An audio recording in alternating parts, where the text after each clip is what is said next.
And we are live. How's everybody doing today?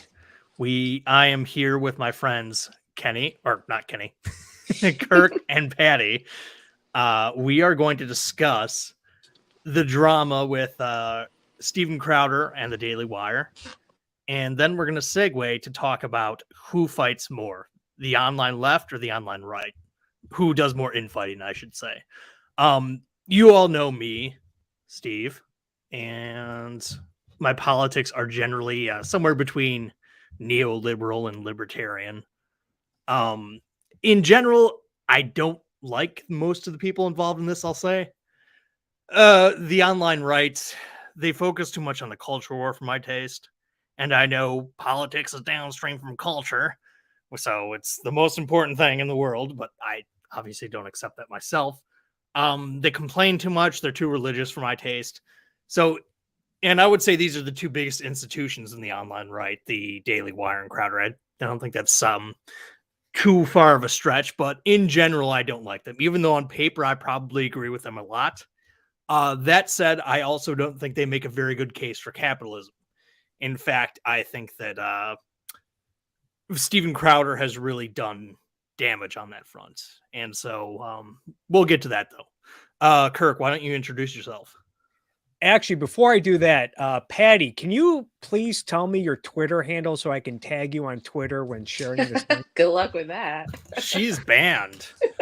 Oh, never mind. Oh, Big so Tech has censored one of us. I've been banned for I've been banned for 5 or 6 years because I call my initial Twitter, and I don't want to get in the way of you introducing yourself, but my initial Twitter was gotten rid of because they said that I was bullying someone. Look, you can hear my voice. I don't bully people. I'm a very nice person online. That's not true. I'm not a nice person online.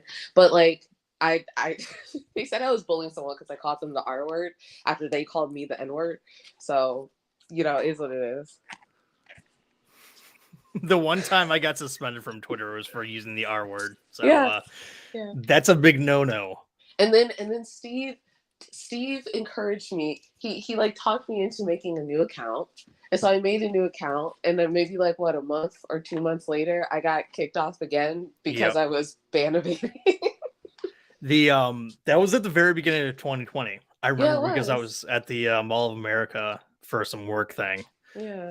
But yeah, you lasted 2 weeks and then they kicked you off again. Yeah, and what's crazy is that I accumulated 11,000 followers in less than a month or something like that. It was, yeah.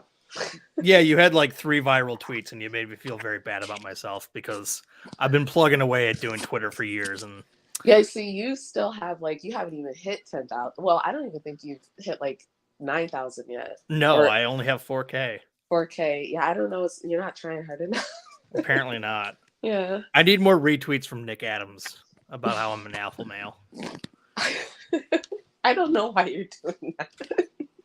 Anyways, Kirk, get on with the introduction.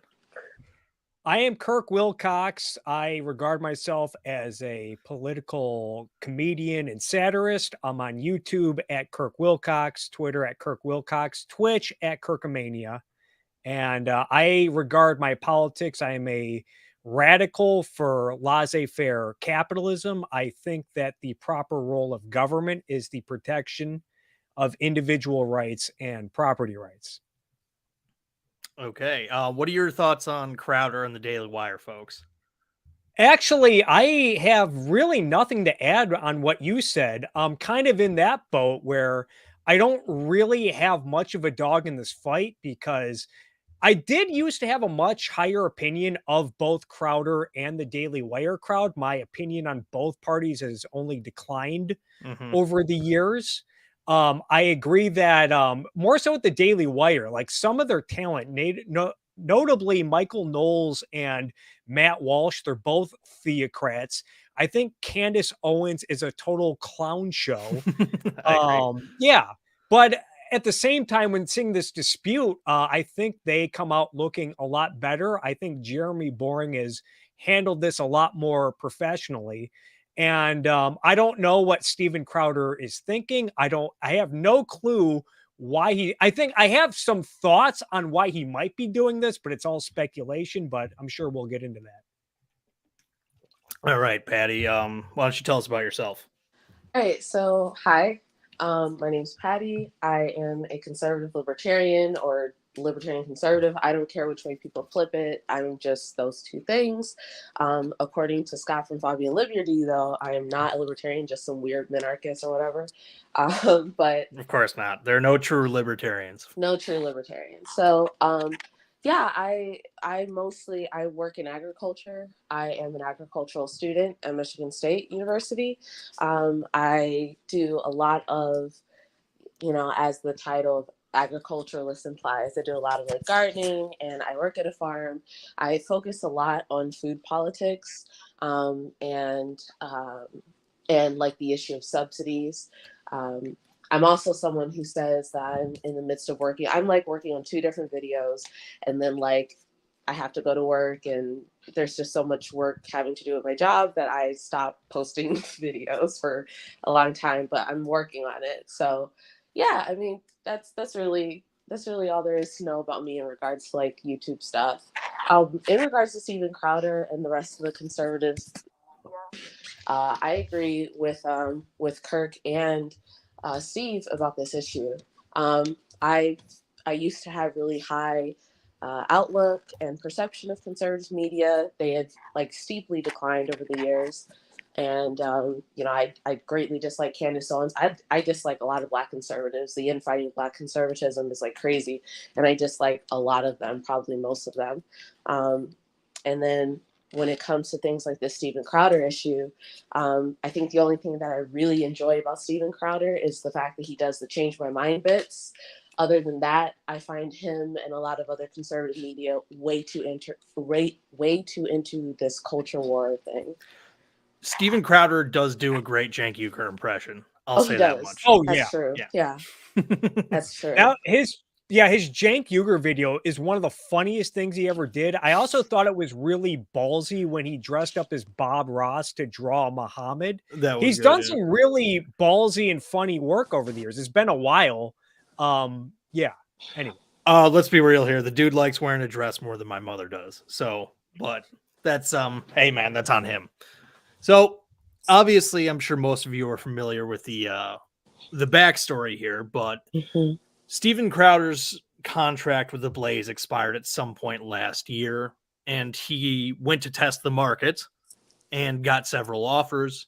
He recently talked about one of those offers and literally called it, a slave contract, described it as exploitative, and aired his grievances with it.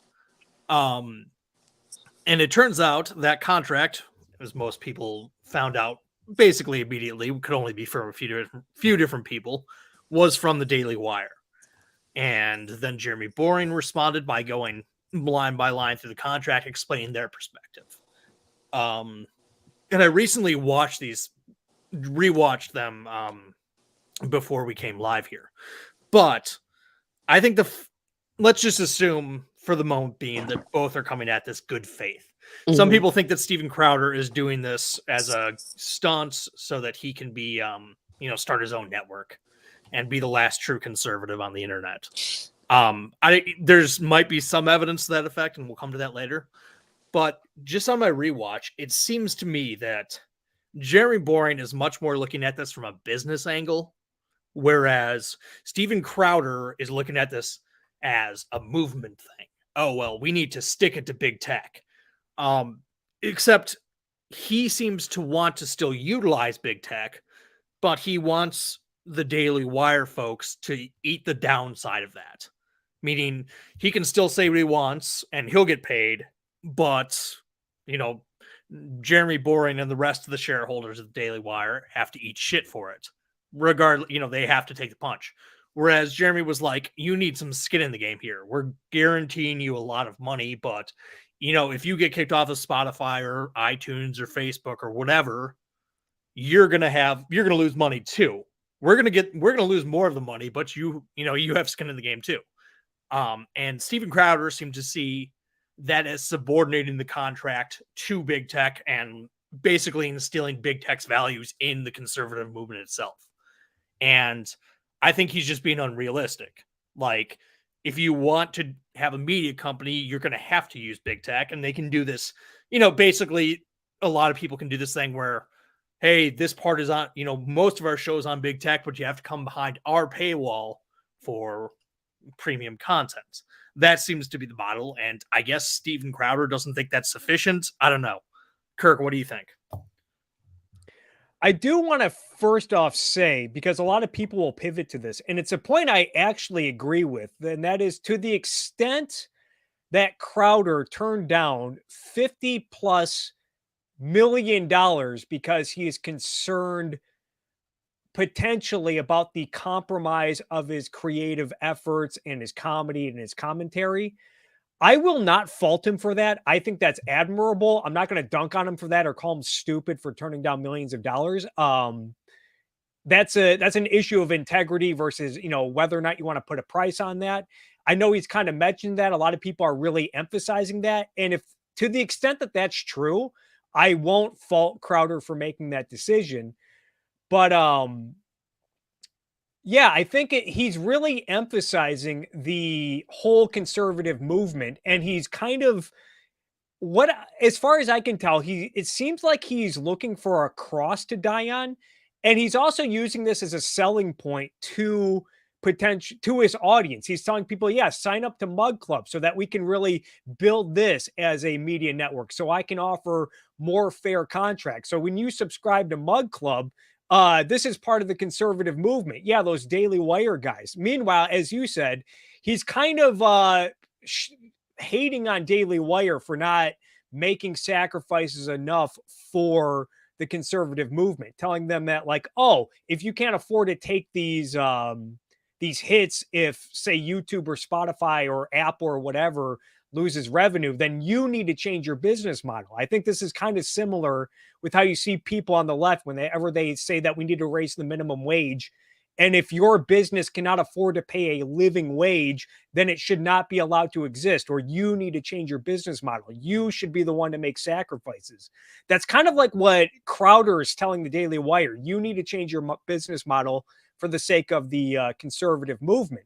And so Crowder is really saying, like, look, I'm giving up all this money for the sake of the conservative movement. And if we're to take his word on this, I still don't get what he's doing, other than I think you alluded to it earlier, that I think it seems like he's trying to build his own conservative media network at this point, at least a competitor to Daily Wire, because he thinks that they're being too compromising with big tech. Another thing that came to mind, and I know like people might have reason to be skeptical of this or cynical about it, like, oh, it just so happens that your first video, you're advertising your Mug Club subscription, like, oh yeah, to blow up the conservative movement, you have to subscribe to me on Mug Club by giving me more money. But even if we're to take him at his word, or no, another thought I had on this, and I might be reading too much into this. You guys can tell me what you think.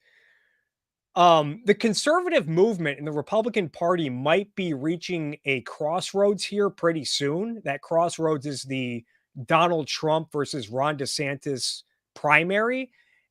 And if you remember, the night of the midterms, the Daily Wire guys were very eager to move on from Trump and saying, we need to go to the DeSantis route. He just blew out the competition in Florida. All of these Trump candidates got their asses kicked when we were supposed to have a red wave. DeSantis is the future. Meanwhile, you look at Steven Crowder. He's been hanging out with Alex Jones, who's kind of the poster boy of getting canceled by big tech, the poster boy of anti-establishment media. Meanwhile, he's built his own media empire. Say what you will about InfoWars, for better or worse, it does seem that it is a financially successful media empire. I know it's getting sued into oblivion. Steven Crowder also had Carrie Lake on his show like the day after she lost, and she was making a big fuss about how the Republican establishment was trying to put DeSantis over Trump to make Trump look bad or whatever. So part of me can't help but wonder if Crowder is kind of looking at the long-term picture and thinking, we could potentially get this Trump versus DeSantis battle. The Daily Wire guys have already thrown in their lot with DeSantis. So maybe I should stake my claim with the Trump crowd. And if it comes to that, then I can say, yeah, look at those Daily Wire guys. They're pro-establishment. They're in it for DeSantis. They turn their backs on Trump. But Crowder, I've always been anti-establishment. I've been telling you guys for a long time that Daily Wire is in bed with big tech and the establishment. That's a really interesting thought. Let me just say a few things quick, and then we'll go to you, Patty. Trump versus DeSantis could be the next flashpoint. And he might, if we are approaching this cynically, that would be an interest. It would be very convenient for him as the pro-Trump guy, staking out the position of, saying that going against big tech on the election denial stuff. Then he can really that would really bolster his position. And as far as like what he seems to want out of a media company, ironically, he wants to be like the Young Turks. One of the reasons why the Young Turks are constantly begging their audience for money and why they're constantly struggling is because they want to be both a business and an activist organization at the same time. So they do all these interviews with progressive candidates and whatnot. Those make them no money. They don't get like any views. In fact, they probably lose them money.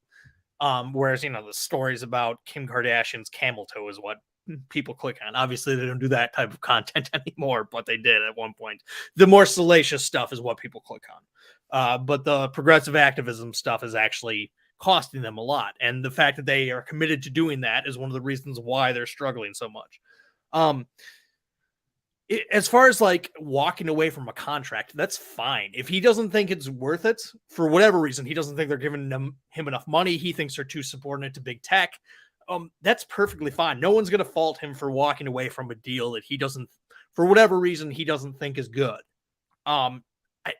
I think he really is expecting something that's not realistic. 1, 2, I think he went about this in a really shitty way. So, Patty, what do you think?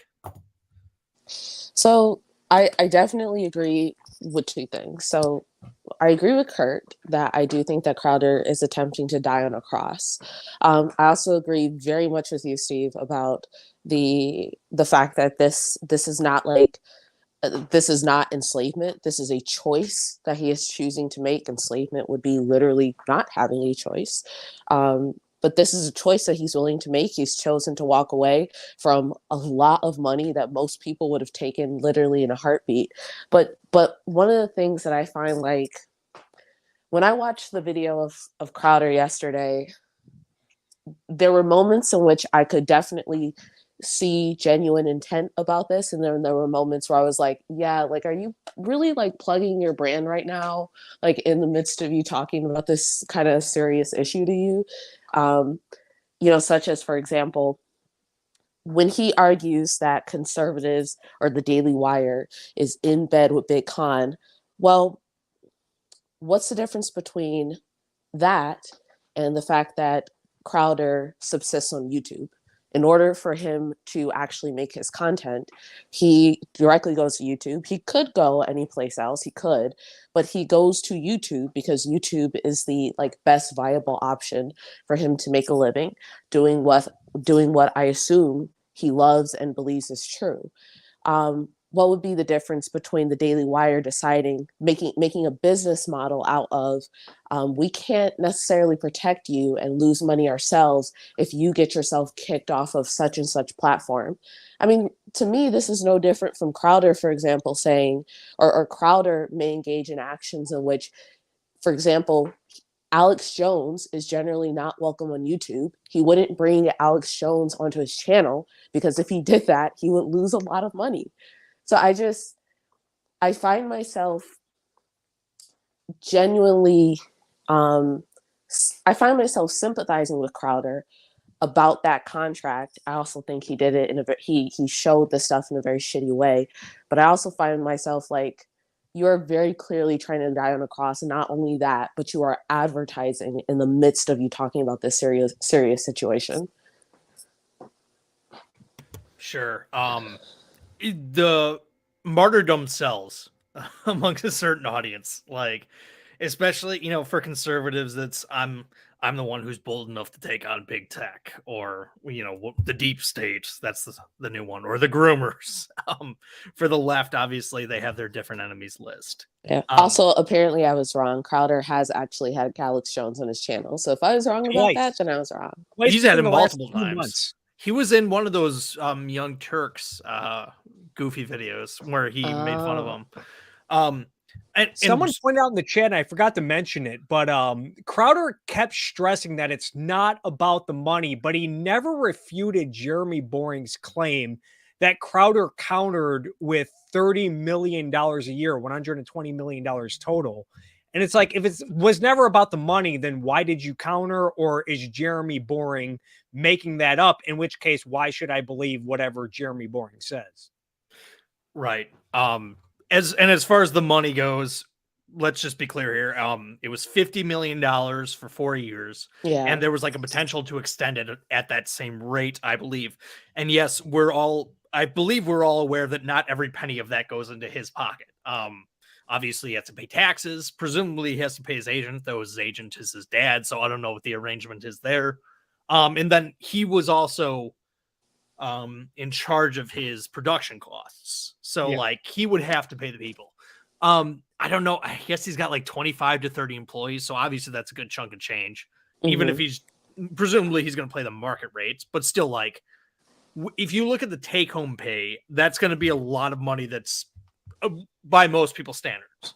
But again, that was something I noticed during his first one. He was bragging about how he can hook up new talent with lawyers at half the market rate. Well, he's also complaining about being exploited. I'm like, aren't you exploiting the lawyers by underpaying them by half?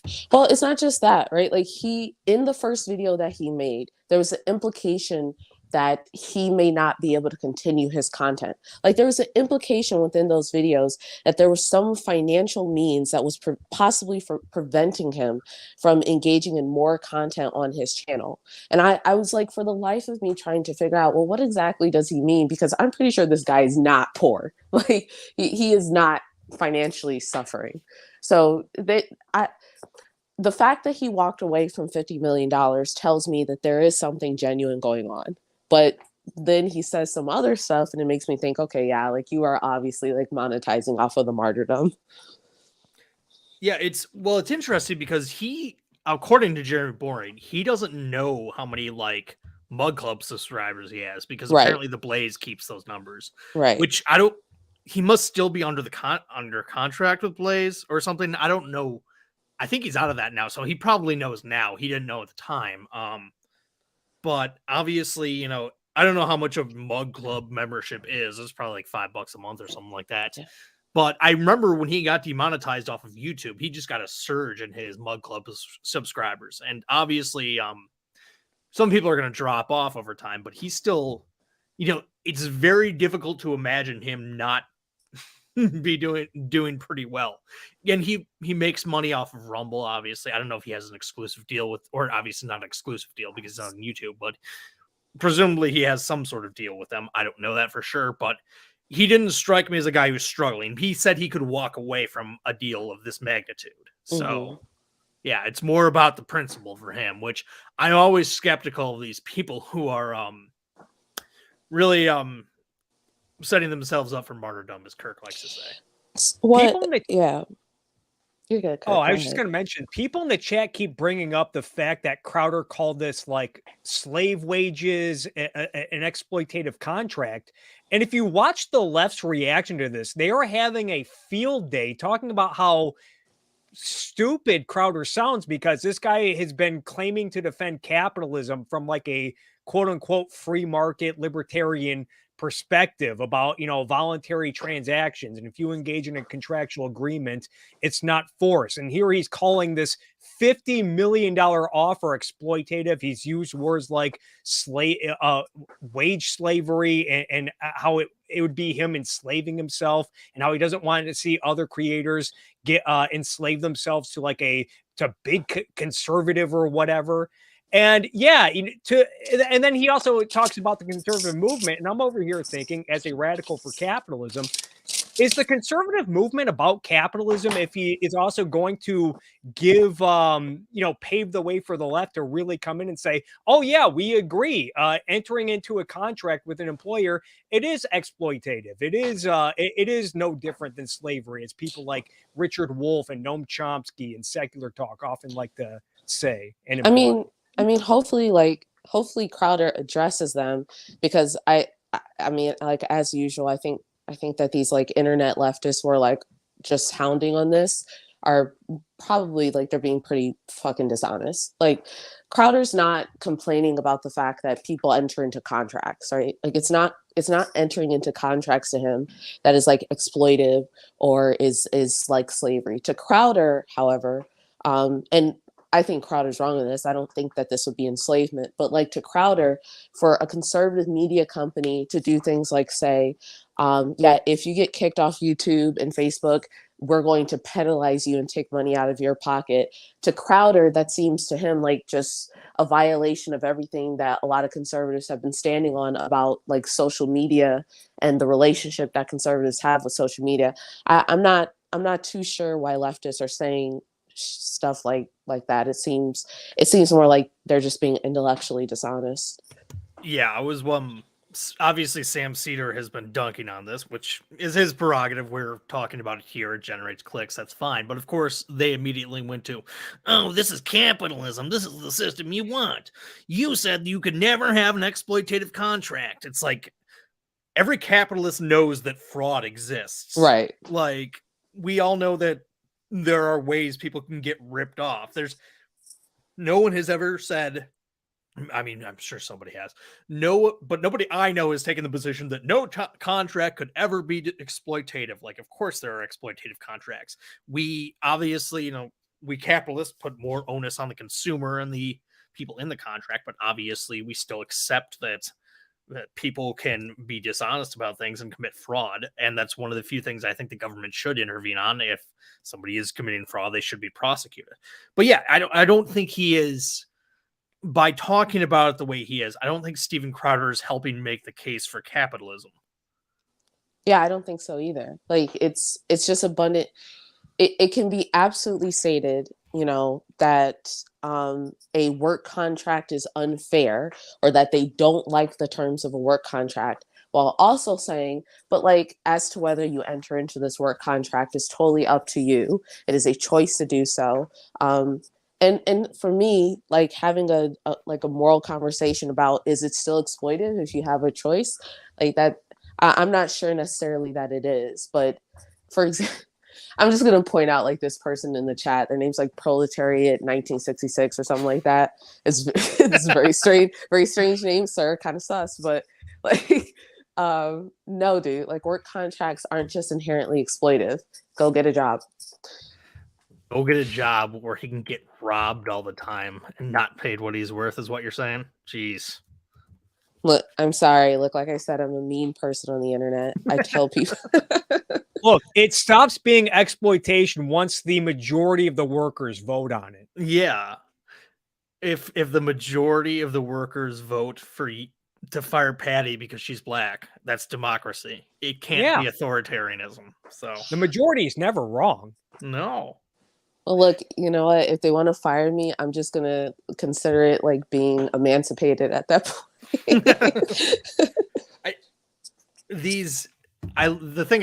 Obviously this is a tangent, but whatever. I love how these doofuses are constantly complaining about, like, oh, democracy's so bad because the elites manufactured consent, or billionaires ran commercials. Then otherwise the progressive in the race would have won, but they voted for a hardcore Republican. They just keep getting tricked. It's like, you don't think this is going to happen in the workplace? Like, you want to democratize a process. Nobody hates democracy more than you people, but whatever. Yeah. Oh no, they have that double standard whenever you read about how like some Amazon warehouse in like Alabama voted against unionization. Oh yeah. Anyways, returning to the topic at hand. Who do you think does more infighting? My general thought, and I did a Twitter poll yesterday, and obviously that's just to gauge the thoughts of my followers. Oh, we have somebody new joining us. My good friend Daniel. Daniel, how are you? G'day, how's it going, everyone? I'm doing Hi. well. Daniel lives in America. I won't say where. I'm not going to dox you, but you are originally from Australia. This is correct. Okay. You want to tell us about yourself quick? Sure. I mean, I'm part of the blue check mafia, so I'm pretty easy to find out who I am these days. But Well, I'm anyone can buy their way into that these days. So hey, but I happened before that, you know. So fair enough. I teach religion and history. I'm an academic, and one of my specialties is American conservatism. So this conniption on the right is a fascinating thing to behold in terms of the history of conservatism unfolding before us. It is indeed. So we were just about to get on to who does more infighting. And I asked my audience yesterday or my Twitter followers about, I think I'm just going off memory here. 47% said the left does more infighting. 42% said that they're about equal. And then the rest, which was about, I don't know, I can't do math, like 15% said the right does more infighting. I specifically asked online. I would say in terms of online, the online left does more infighting because the online right seems to be more focused on, they seem to have more of an enemies list thing. They're more focused on the culture war, in which case they view, the media and Hollywood and the music industry and the groomers as the enemy that they seem to rail against. Now, obviously, they are capable of doing infighting. That's what we're talking about today. But overall, I think the left does more petty fighting. And I've contributed to this as I launched that one clip. I don't know how long ago that was, but that was very funny. But that was obvious, that sparked a little conflict, but that was in the middle of a much larger ongoing conflict that is still going to this day. What do you guys think? I mean, so personally, I agree that the left does more like petty fighting. So, for example, I mean, this is a really stereotypical example that probably doesn't actually happen a lot, but like the left probably does more fighting about like what pronouns to use for a person as opposed to arguing about policy. Republicans, on the other hand, I think when it comes to like actual infighting on the congressional floor, when it comes to actual infighting in regards to our ideologies, I think that the right has a shit ton of infighting. I mean, way more than the left when it comes to like ideological agreement. Well, the right did, especially like a few years ago, did have a big fight over Trump. And yeah. And I'm sure that the fight's going to come again. Presumably DeSantis will run or somebody else will run to oppose Trump. And obviously there will be a lot of the conservative media that backs that. Kirk, you talked about this. What are your thoughts? Who fights more? Obviously libertarians are the worst, but they're so irrelevant. Nobody cares. Yeah. It's hard for me to tell who does more infighting, especially when you see how both sides argue about stuff like Ukraine and vaccines. And that's kind of like where you see Jimmy Dore constantly fighting with the left about like, oh, you were like in the back pockets of big pharma, the military industrial complex, depending on like which day it is or whatever. But yeah, I think the right in a lot of ways, like you said, they seem more unified, like around the culture war issues and fighting the establishment. But I think that might come to an end soon because I do think if DeSantis decides to run, and even if he doesn't run, I think going back to the Crowder topic, I think Crowder, if he starts building up his mug club, he can with confidence say, yeah, remember what I told you about Daily Wire? Now they're coming back to the Trump bandwagon now that no one's opposing them. Don't forget, they were trying to move on. They stabbed Trump in the back, but I wasn't that eager to move on. I was having Alex Jones and Carrie Lake on my show. I warned you about Daily Wire. But yeah, I think if that battle comes, you're going to see a real bloodbath on the right, because I do think there is a significant amount. I don't know if it's enough to swing a primary, but I think there are a lot of prominent voices and a significant amount of people on the right who are eager to move on from Trump. And I think DeSantis seems to be the kind of the best candidate to knock Trump off in a primary at this point. Sure. Daniel, you are probably the most well-versed on the history here. I would hope you are a historian after all. Why do you think that people who on paper agree on most things, ideological allies, if you will, why do they fight? And specifically, why do you think conservatives are always infighting on some level? Yeah, this is a profound question. Matthew Continetti covers this pretty well in his new history of conservatism, The Right, the 100-Year War for Conservatism. Excellent book I would recommend to everyone. But just to play off a little bit of what Patty said, I think there's a there to what she was alluding to. I think in the history of conservatism, the fights are far more profound. The crack ups, like magazines splitting into two, think tanks dividing. Having said that, though, the alliances are also much more profound. That when people do come together, when fusion, the Reagan fusionism, for example, like when these hatchets are buried, when alliances are made, when people start to handshake, they seem to lead to profound political success and victory. So I think Continetti covers this pretty well. That conservative breakups are very, very bad for the movement because they seem to be enduring. They seem to be enduring and profound differences. But conservative coalitions seem to be incredibly powerful when they do come together, as opposed to left wings ones seem much more tenuous and very like much more like herding cats. It seems to be. I'm trying to think. What was the book? The history of the Democratic Party that just came out. I reviewed it for Law and Liberty. It's like What it takes to win. Yes, what it takes to win. Like that history is far more convoluted in terms of the coalitions that come together.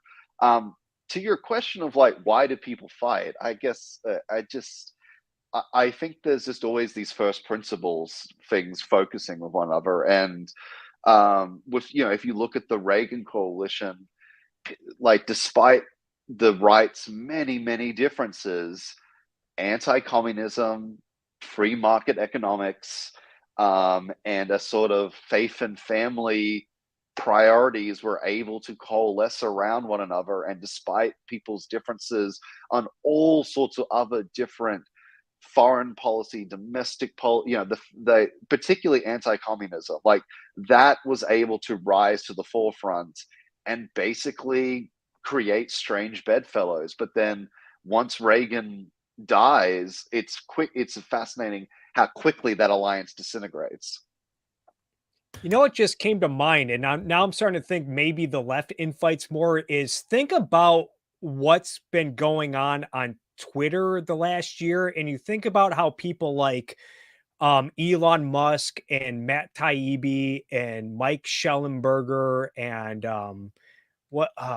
Barry Weiss, like 5 years ago, those people you would have easily associated with the left. You can even toss Glenn Greenwald in here. And I think at this point, a lot of people on the left, they hate these people's guts and they probably associate them more with the right. You can even, Joe Rogan's another guy you can easily throw in there. I think Joe Rogan is more on the left, but the left, the more crazy elements on the left, and even a lot of people on the mainstream would associate Joe Rogan with the right more than they do with the left. So I often thought about infighting when I identified more as a libertarian. By the way, I haven't really changed. I just didn't realize how stupid libertarians were on foreign policy. Like I knew I stood on the outside on that, but I didn't realize how profoundly. But my whole thing was the libertarianism is built on liberty. It's very morally driven. So obviously, when you're invested in something morally, you are unlikely to compromise on that. And so, but also the libertarian movement is incredibly obscure. Obviously they're very loud online, but what libertarian party gets like what 1%, 2% maybe in every given state. So it's like, what do you gain?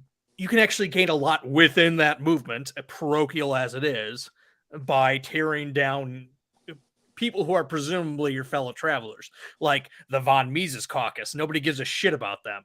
But they can tear down the other people within the Libertarian Party, and so they, on their little in their little party that nobody cares about, they can move up in their world. And sometimes I think that is the case specifically with online politics. By tearing down the Daily Wire, is Steven Crowder going to get Donald Trump the Republican nomination over Ron DeSantis? Probably not. Can he gain a lot within their little circle by doing so? Probably.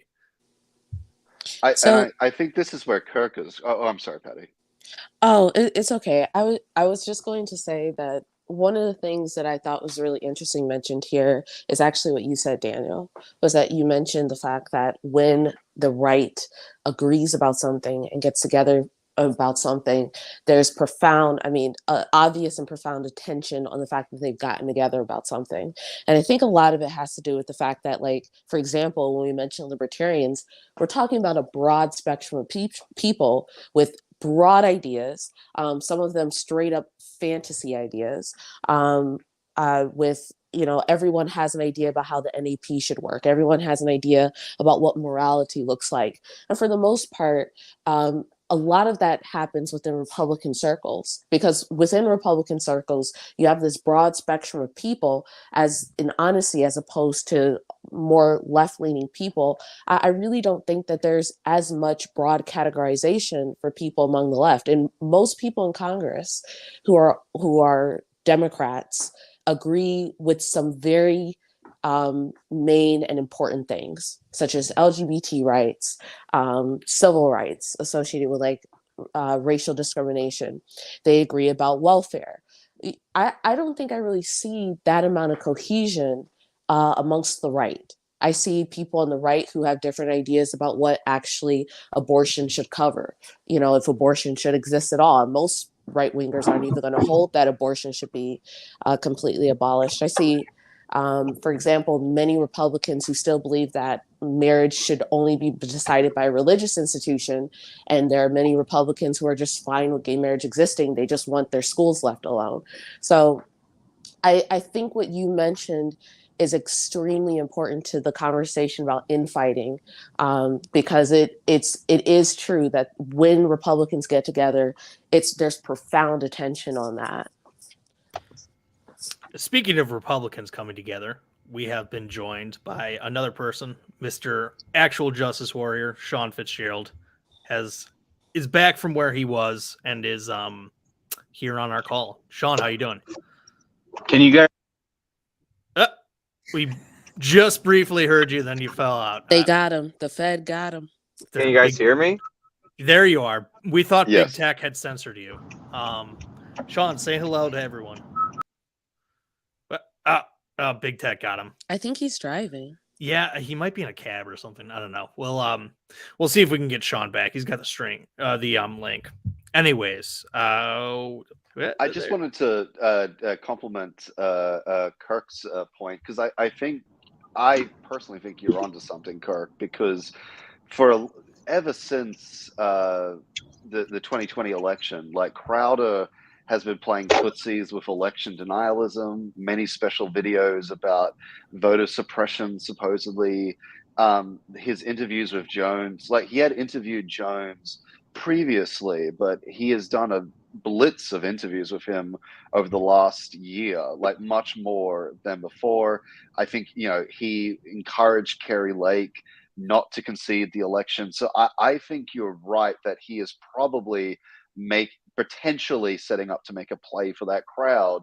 And it's quite clear that the Daily Wire is, if not DeSantis, a non-Trump. I mean, most of the Daily Wire people in 2016 did not vote for Trump, or if they did so reluctantly. And during the Trump administration, many of them played kind of classical conservative defense, but never were on the offense for Trump, really. And when they did support, when Shapiro did back Trump, it was usually like comedic meme quality. So I think the division has always been obvious, but now, particularly after the Kanye fiasco, and the possibility of a post-Trump tomorrow on the horizon, in a DeSantis figure or not. I think that has become a very clear break for the Daily Wire, but not for Crowder.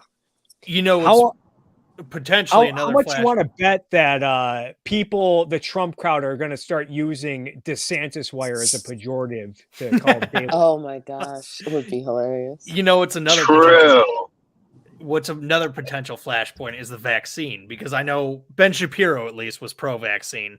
I don't know where Crowder stands. Oh yes, on that. That's another good point. Yeah, that's a good example. Another one. Yeah, that's a good one. But Trump was pro-vaccine and still is, so I wonder how they'll square that circle. Anyway, do you guys remember when Trump had that interview with Candace Owens and she was desperately trying to get him to say vaccines are bad? He just would not. He wouldn't. It was so funny. So I think we have our friend Sean back. Sean, say hi. Hi, I'm in the car right now, and I got a phone call as soon as you were like, "Hey, Sean." So sorry, I'm almost home. Okay. I'm almost there, but I wanted to come in early, and then somebody called me, and nobody ever calls me because I have no friends or family or loved one. Well, we already knew that, but would you care to share with everyone where you were, or is that a secret? So I went to dinner with my ladies' law school friends, and then they wanted to go to a secondary location, and it was a karaoke bar, and I hated it because it's a karaoke bar in Manhattan, so it's the size of a gym locker. Oh man. The things we do for love. I sang karaoke once in my life. If you can guess the song I sang, this goes for people in the chat too, I will give you $20. I have never sung karaoke. I've never done karaoke ever. I got dragged to a karaoke bar once or a few times, and I got dragged. Bon Jovi, Dead or Alive. That's no. I'm gonna guess The Winner Takes It All by ABBA. That would have been a good one, but no. No, you sang that song from Titanic, like near, far, we're at that one. That's when everybody sings. My Heart Will Go On, Celine Dion. Yeah, thank of course. But anyway, Sean, you have strong feelings on this, and I believe you were making a video on it. You've been going off on Twitter. What are your initial thoughts on the whole Crowder situation? Crowder versus Daily Wire contract. So as soon as Crowder put up that video, because I do this crazy thing where I read things and I don't just listen to what people say in videos. Wait, let me stop you there. That alone is enough to be a YouTuber, by the way. Just actually reading the article, because most people are too fucking lazy to do that. Sorry to interrupt.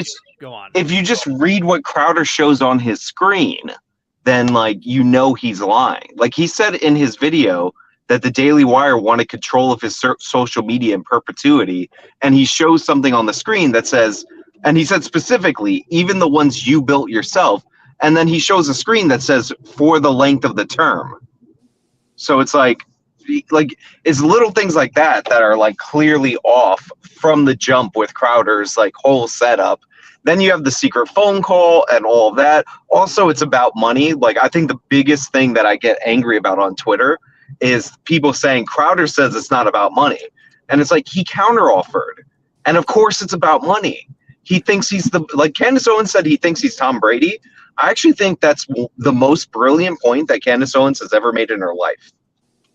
Well, that Steven Crowder thinks he's Brady.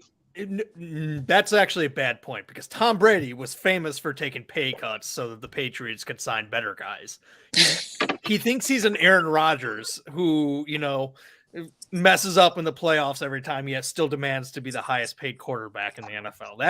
Well, the good news is Aaron Rodgers did not make the playoffs this year. Right. So speaking of vaccine denialism. Yeah. Oh, yeah. Good point. By the way, the good news is I have a reason to be proud of the Lions this year. Yeah. Yes. I forgot to mention this, but two of the people on this call are Michiganders. And wait, who else is a Michigander? Where are you at, Uper? Kirk, where are you from? I'm originally from the Metro Detroit area. I no now way. live in I live in Metro Detroit. I was raised in Metro Detroit. Yeah, I grew up in Royal Oak. No, are you serious? Yeah. Royal Oak is like 10 minutes away from me. That's insane. we're not going to discuss the contentious issue of who the UP really belongs to. I'm sure the historian on the call will back me up that This that will is be rightfully a fight Wisconsin you will territory. lose. But I'm just happy the Chiefs won. That's all. You guys will be in the Super Bowl and it'll be boring because Travis Kelce will catch a touchdown in the last 2 minutes and you'll win, and that'll be all fun and good. Anyways, we were talking about the Aaron Rodgers of the internet, Steven Crowder. There's something that I wanted to touch on that Sean had said. Go ahead. I kind of so I agree with you, Sean, about the fact that this does seem to be like there's a sense of dishonesty, like kind of like an obvious hit of dishonesty from Crowder about this issue. But when Crowder makes the statement about perpetuity, I don't think that he was talking about newly made content that happens outside of the contract. I thought what Crowder was referring to was that he was under the impression that the content that he makes while under the Daily Wire will always belong to the Daily Wire as opposed to being like transferred over or considered his. I think that's what he was talking about. Now, like no. So I did a video. This is one of the points that I harped on is Crowder specifically said even the stuff that you built yourself is owned in perpetuity. So he thinks, according to this contract, that they get his YouTube channel forever. That's what he said. He doesn't think that because this was sent to his agent. And I'm assuming Steven Crowder's agent isn't like mentally deranged. Yeah. Because then Crowder would be wrong. Like the Crowders just would be blatantly wrong about that. That was not within. And they do keep the content that he makes for the length of his like forever. Like that is true. If they pay for it, they keep it. You know, just like when if you direct a movie for Disney, you don't get that movie after you stop directing movies for Disney. Right. Yeah. Yep. Did you know that one of the terms of Dave Rubin leaving TYT is he got to keep all of his back catalog of videos that he made there? So that's interesting. Like I said, ostensibly the type of network that Steven Crowder wants to build. Again, taking him as a good faith actor in this, which I think you can legitimately question. He wants to build a Young Turks-esque network that is both simultaneously a business, but more so an activist organization. This is also like false though, because Jimmy Dore had to buy back his channel from the Young Turks. He did? Yeah, he had to pay for it. Like his back catalog, really? He had to buy his channel, like the Jimmy Dore Show YouTube channel. He had to pay TYT money to have that. I don't know, like, which is ridiculous because how valuable is a channel called the Jimmy Dore Show without Jimmy Dore? That's a fair point. Yeah. But I mean, they did, he broadcast from their $24 million studio. Actually, no, his own show was from his garage, but he did do a show for the Young Turks out of his $24 million studio. And they still own it's called Aggressive Progressives. They still own the, what do you call it? The rights to that, I assume. But yeah, I'm talking about the Jimmy Dore channel though. But yeah, no, it's, listen, did you watch Lauren Chen's stream on this? I did. Lauren Chen managed to move me from 99% against Crowder to 90% against Crowder with that stream. What did she say that persuaded you? It is kind of insulting that if Crowder's like a premium talent, that you send him a generic thing. And when I heard they did the same thing to Candace Owens, like that kind of doesn't make it better.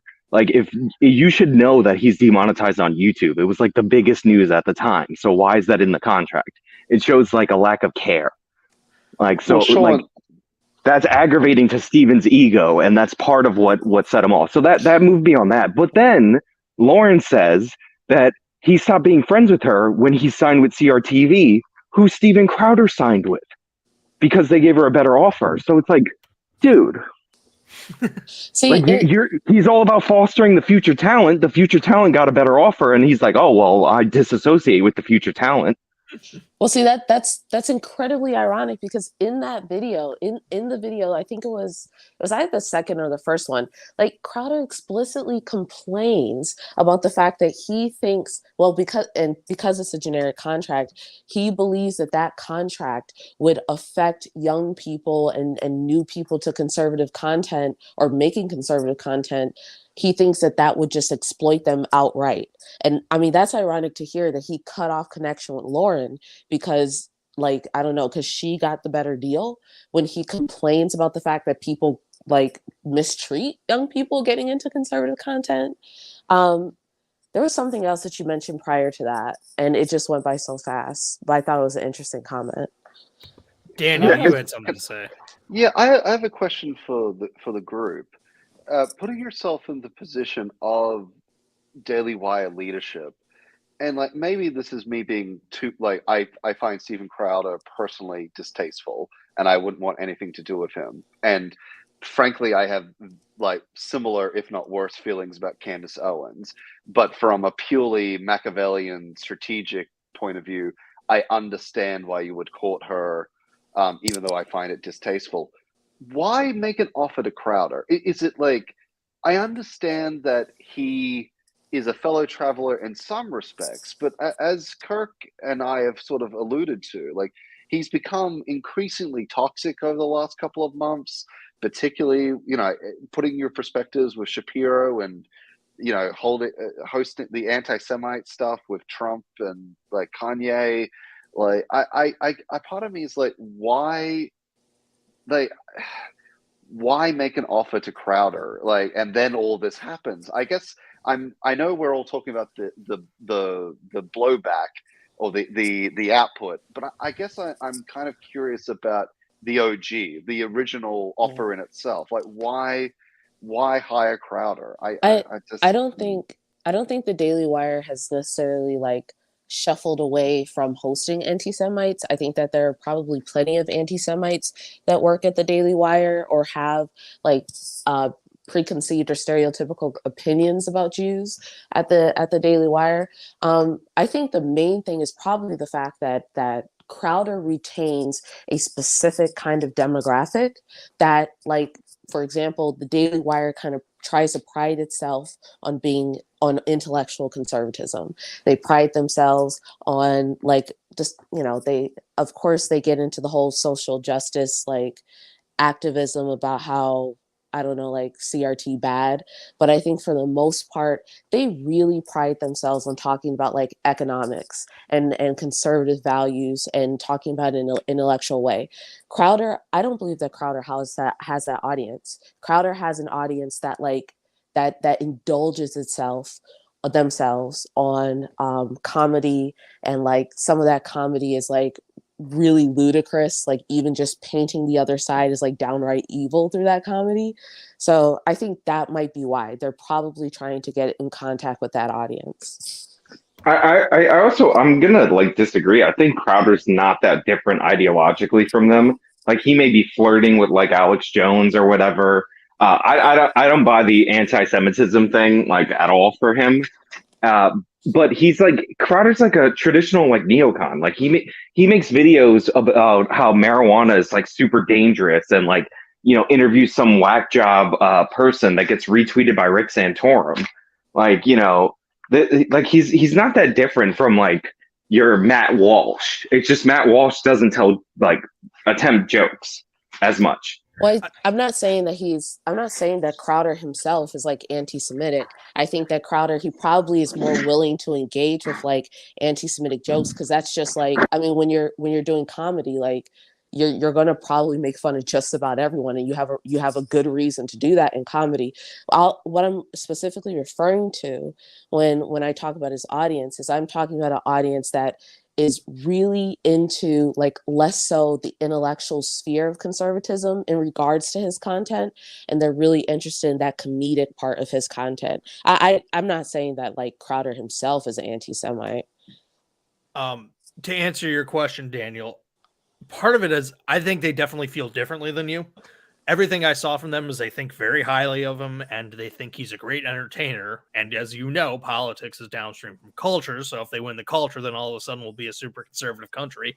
And they think that he's a big get for them, and that's why they offered him more than they've offered any talent. Or, you know, that's why we're willing to put so much money into him. I don't know if that's the biggest offer or not, but they were willing to put a lot of money on the line for him. Also, remember what they're trying to build over at the Daily Wire. They're trying to do kids entertainment. They're trying to make full-blown Hollywood-esque movies. If they can get one of the biggest, if not the biggest name in the online rights, then that's huge for them. So, I mean, just having the big names as part of being a big network that is, covers a range of conservative tastes and opinions. Yeah. And keep in mind that Crowder has a background, I think, in voice acting for cartoons and whatnot. So yeah, if there's any like projects they have like cartoon wise or acting wise, it'd probably be a lot easier to get someone like Crowder. And I think just overall, I don't know what Crowder's subscribership is like, but I think Patty was right in that he caters to a very certain crowd that's less intellectual than what the Daily Wire is used to dealing with the likes of a Knowles, Matt Walsh, Jordan Peterson, where they talk about very deep issues, notably religion and the Bible, whereas Crowder is more about being funny, making comedy sketches, appealing to that, doing like ambush events, interviews and whatnot. And I don't know what his subscribership is, but I imagine it's pretty large. And if you're to attract maybe thousands, tens of thousands, hundreds of thousands of new subscribers, that might be worth a long-term investment for them. I guess I'm probably projecting disappointment then. Like I see everything. I don't blame you, by the way. Yeah. I see everything you're saying, and I know this in my heart of hearts, but I'm just disappointed. And to build on what both you and Steven said, recall Jeremy Boring's response. He ended it by saying, look, I don't hate Crowder, and I would actually like it if you guys went over to his channel and became Mug Club subscribers. Yeah, that's how highly they think of Crowder. That just really, that whole thing really fucking rubbed me the wrong way when every single time, and I mean this like on Crowder's part, every single time this dude just appealed to, please subscribe to Mug. I keep saying Mug Club. Please subscribe to this thing. It just every single time I just sat there thinking to myself like, are you going to tell us about how they wronged you? Or are you going to keep telling me to pay money? By the way, I found out that it's actually $99 for a year to do Mug Club. Oh, wow. That's yeah. So if you pay annually, but if you have a student email, it was $69.99, or military, it was $69.99. So like, the $10 a month is a monthly thing, but like and Crowder's number of the 350,000 is like outrageously stupid. Like there's no way. But if you follow like the 1% rule, he has 6 million subscribers. If he gets 60,000 people to subscribe to him on Mug Club, that's a ton of money. It's 7.2 million. Yeah, if you think, hey, Crowder's polarizing, he got demonetized a bunch of times, he has more support, maybe he gets closer to 2%. That's 14.4 million. So like you can make the case that he's worth the money that they offered him, and that's why they offered him it. In the context of like infighting, if there's one thing conservatives can really agree on is spending their money on one person that they think is a massive victim within conservatism. This is true. And also going back, no, go on, Kirk. Oh, going back to Alex Jones, I remember a few years ago when he was on Rogan, Alex Jones was bragging that his business was doing better than ever, despite getting chased off of every major social media platform. And so, yeah, sometimes maybe getting canceled, it gives you that prestige of, being off limits, where you are more likely to get paid subscribers because people want to see you and they can't see you for free anymore on YouTube or Spotify or whatever. I wonder how long that cancellation boost lasts, because like I said earlier in this call, Steven Crowder got a big boost in the Mug Club once he got demonetized from YouTube, which is fine. If people want to put their money there, okay. But eventually people stop giving a shit. Like, if you want to be an activist with your money, you got to be, people, I feel like eventually they're like, okay, well, I gave you money. And then eventually attrition will come in and people will give up on it. But maybe I'm wrong about that. I don't know. What I will say, though, is that TYT membership is cheaper And I subscribed to the annual membership, which they say they lose money off of. So I'm costing the company money. So I'm proud of that. You are truly doing God's work. God's work. It's God's work. Sean we got double Sean here. Yeah, bring me up on the computer. I'll leave here. Okay. All right. You sound much, much better. Yeah. I was on the phone. I had to swap. I finally made it home. My lighting setup is pretty bad right now, so just no, you look fine, man. Anyways, Sean, give us your thoughts on this. We talked about this, but right when you were coming on, who do you think does more infighting, the online left or the online right? It's hard to know for sure because like I'm in the online right, so I see some of the petty infights like up close. So that might be like, confirmation bias, I guess, because I know these people and then you meet them at events and they're like, oh, I hate that guy, or I can't stand this person or whatever, so it's hard to know for sure. But I would bet it's the left because why not? Like I said earlier, I think specifically in online terms, the left probably fights more, but the right more broadly, if you include it more holistically, I think they have fought more recently, specifically on the issue of Donald Trump, because the fights over whether Trump would be a good nominee or how he's doing as a president were as bitter and rancorous as any fights I've ever seen in politics. But online, the online right was very pro-Trump. So there wasn't as much squabbling there. But on the, look at but the online left just isn't as unified in that respect, especially even if we just look at electoralism. Like in 2020, a lot of the online left was around Bernie, of course, but then you had your Tulsi Gabbard fans, and then you had your Andrew Yang gangers and all that. And then ultimately when Joe Biden won the nomination, there was, oh, well, do we vote for this guy or not?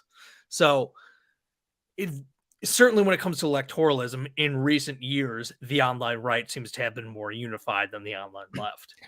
But I think you've made this point before that people like a winner more than anything. And I think the online rights thing with Trump is that they all backed him for the most part once he won. Like Ben Shapiro gave this speech about how Trump is going to destroy the Republican Party. And even if he wins, he's not going to support him because of what he'll do to the brand. And then come 4 years later, Trump is president for 4 years. And he's like, this is why I'm going to vote for him this time around. Like, online, people united around Trump because Republicans really want a president. And the same thing was true under Bush. There was not much outside of the Ron Paul people anti-Bush talk. But like you look at the Young Turks as an example, Kyle Kalinske, the progressive left, they could not shut up about how Obama was not progressive enough. That's a fair point. And also, you'll notice there were people who were fond of the Clintons back in the day, even online, until Hillary Clinton lost, and all of a sudden the Clintons lost their luster. Hillary versus Obama, and all the progressives chose Obama in that fight, and then they're like, oh no, like then Obama became the too right wing. It's I think the left will go after their guy in office more, weirdly. Yeah, like Republicans, as soon as you're out of office or you lose, like John McCain was like the devil before he passed away. Yeah. But when he was the nominee, it's like, this is the sacred veteran John McCain. This is true. Kirk, you had something to say? Winning. I think it's really easy to forget that before really October of 2016, there were a lot of people on the right who were not really on board with Trump. And then after I think a lot of people assumed that he was going to lose to Hillary, and people just assumed, okay, then we'll figure out where to go from there. Then he won, and then they were like, holy crap, we have a winner. And I think most people on the right just kind of unified behind Trump. And I think a lot of people probably talked themselves into this mentality of, maybe we don't like everything about Trump, maybe he has a lot of baggage, but hey, at least he's not the left, and we can maybe work with him on some stuff. And now that Trump that's the plot of Tim Alberta's American Carnage plots this perfectly. That so much of the intellectual right, the popular right, the establishment Republicans, like all of them thought he was going to lose. And as Alberto details in his interviews and reportings, like the day after he wins is a mad scramble. Yeah. Well, plus at some point it became a non-choice, right? Almost essentially like a non-choice, that if you were a Republican or you at least intended to stay in office and get revoted into the next year, you or whatever year that you had to be revoted in, you had to support Trump or have Trump's blessing or backing.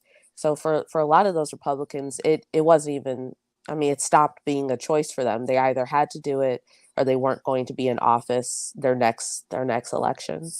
I guess in one respect, the online right and the online left had this in common. When there's a unifying figure to get around, Yeah. you see a lot less infighting. When Donald Trump was in the White House and when he was running for re-election, basically everyone was on board with that course of action. The exception being, the Bulwark folk, but they're less online than Steven Crowder and the Daily Wire. But it's like the Never Trump crowd was like way bigger until the day that Trump won. Like, we've seen the TYT meltdown a million times. Go watch the Daily Wire live stream when they announced Trump as the winner. And you have Ben Shapiro laughing maniacally, like when this is announced, like he's so shocked. And after that, 99% of the Never Trumpers flipped overnight. Like you had like Bill Kristol and some like real strong Bush acolytes who probably just were so anti-Trump because Trump was so anti-Bush in his primary campaign, Jeb and George. Like that's the reason they lost it. But even a bunch of them ended up joining the Trump administration later on. Like John Bolton is the guy who's from the Bush administration. Kristol. Bill Kristol had that tweet where he was like, I feel like a socialist now and a feminist, or I forget exactly what he said, but he never jumped ship. No, I full disclosure, I write for the Bulwark, so no, they're going through their own. This is what I was talking about before. The Never Trumpers in the coming crack up. They have their own kind of DeSantis question coming, where for many Never Trumpers who have now voted for Democrats for presidents in two elections, first Hillary, then Obama, and then Biden. With the third presidential election in this cycle, this age coming, the question seems to be on the horizon: are we now Democrats, or can I live with I don't like a lot of DeSantis, but I can't handle insert Democratic policy, insert woke outrage, insert liberal cultural thing. I think that's becoming a very real question for people on the hard never Trump. Where do you see the winds blowing on that, just from your perspective? I'm too close, and I'm too close to this issue. I think, and I really think, it depends who emerges in the Republican primary. For example, like everybody in their heart of hearts wants Larry Hogan, but they know it's not going to happen. They just know that's not going to happen. However, what's his name? I'm forgetting his name. In Georgia, who vanquished the election. Yes, Kemp seems to be a palatable figure for many of them. But he spoke at the World Economic Forum, so he's basically a globalist elite now. True. This is, for the Never Trumpers they are globalist elite. So, speaking as a evil neocon myself, Interesting. I don't know. I think a lot of this is like rooted in personality with Trump. Like it always has been, it always will be. And a lot of these people would get behind Ron DeSantis, and a lot of them are getting behind Ron DeSantis. That's why people think DeSantis is like a traitor. But in reality, they're getting behind who they view to be the most viable alternative against Trump. Like these people don't like DeSantis, but they hate Trump way more. And by the way, this is kind of what we're seeing with the like Crowder Forever people. A lot of these people don't like the Daily Wire. Like Jeremy from the Quartering is friends with Steven Crowder. I really like Jeremy personally and all that. But in one of his videos, he said, well, obviously I'm Team Crowder. I'm going to take Crowder over the corporation, the Daily Wire.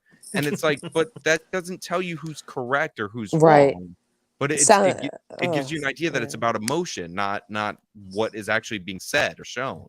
Am I the only one who's like starting to perceive some of these conservatives or Republicans as like more aligning themselves with socialists about the way that they treat and deem corporations and the morality around corporations? They definitely, speaking of big tech, which obviously has loomed large in this thing, they definitely don't see property rights as an absolute thing. You know, I routinely, one of the things I get pushback most from the conservatives, the right-leaning folks in my audience, is when I say, you know, I don't like that Twitter did X, Y, or Z, or I don't like that YouTube did X, Y, or Z, but I respect their right to do it because they're the ones who are invested in this property, not me. I don't get to tell them how to run their company. Right. People will be like, oh, I think it should be regulated as a public utility, like Kyle Klinsky says. But yeah. Well, especially the NatCons and the integralists. Right. And again, Sean is right that you can't divorce this from personalities and you can't divorce this from circumstances. A big reason so many of them think this is because they think that, you know, censoring the Hunter Biden story cost Donald Trump the election. And that wouldn't have happened under their ideal set of circumstances. This whole fight, you can't divorce it from the personalities involved, and you can't divorce it from the performative aspect that is inherent in online politics. It's just unavoidable. A perfect example of this is every single person before Ben Shapiro spoke about the Crowder situation that had this as Ben Shapiro versus Crowder. It's because they don't like Ben Shapiro and they consider him the representative of the Daily Wire, even though Jeremy Boring runs the business of the Daily Wire.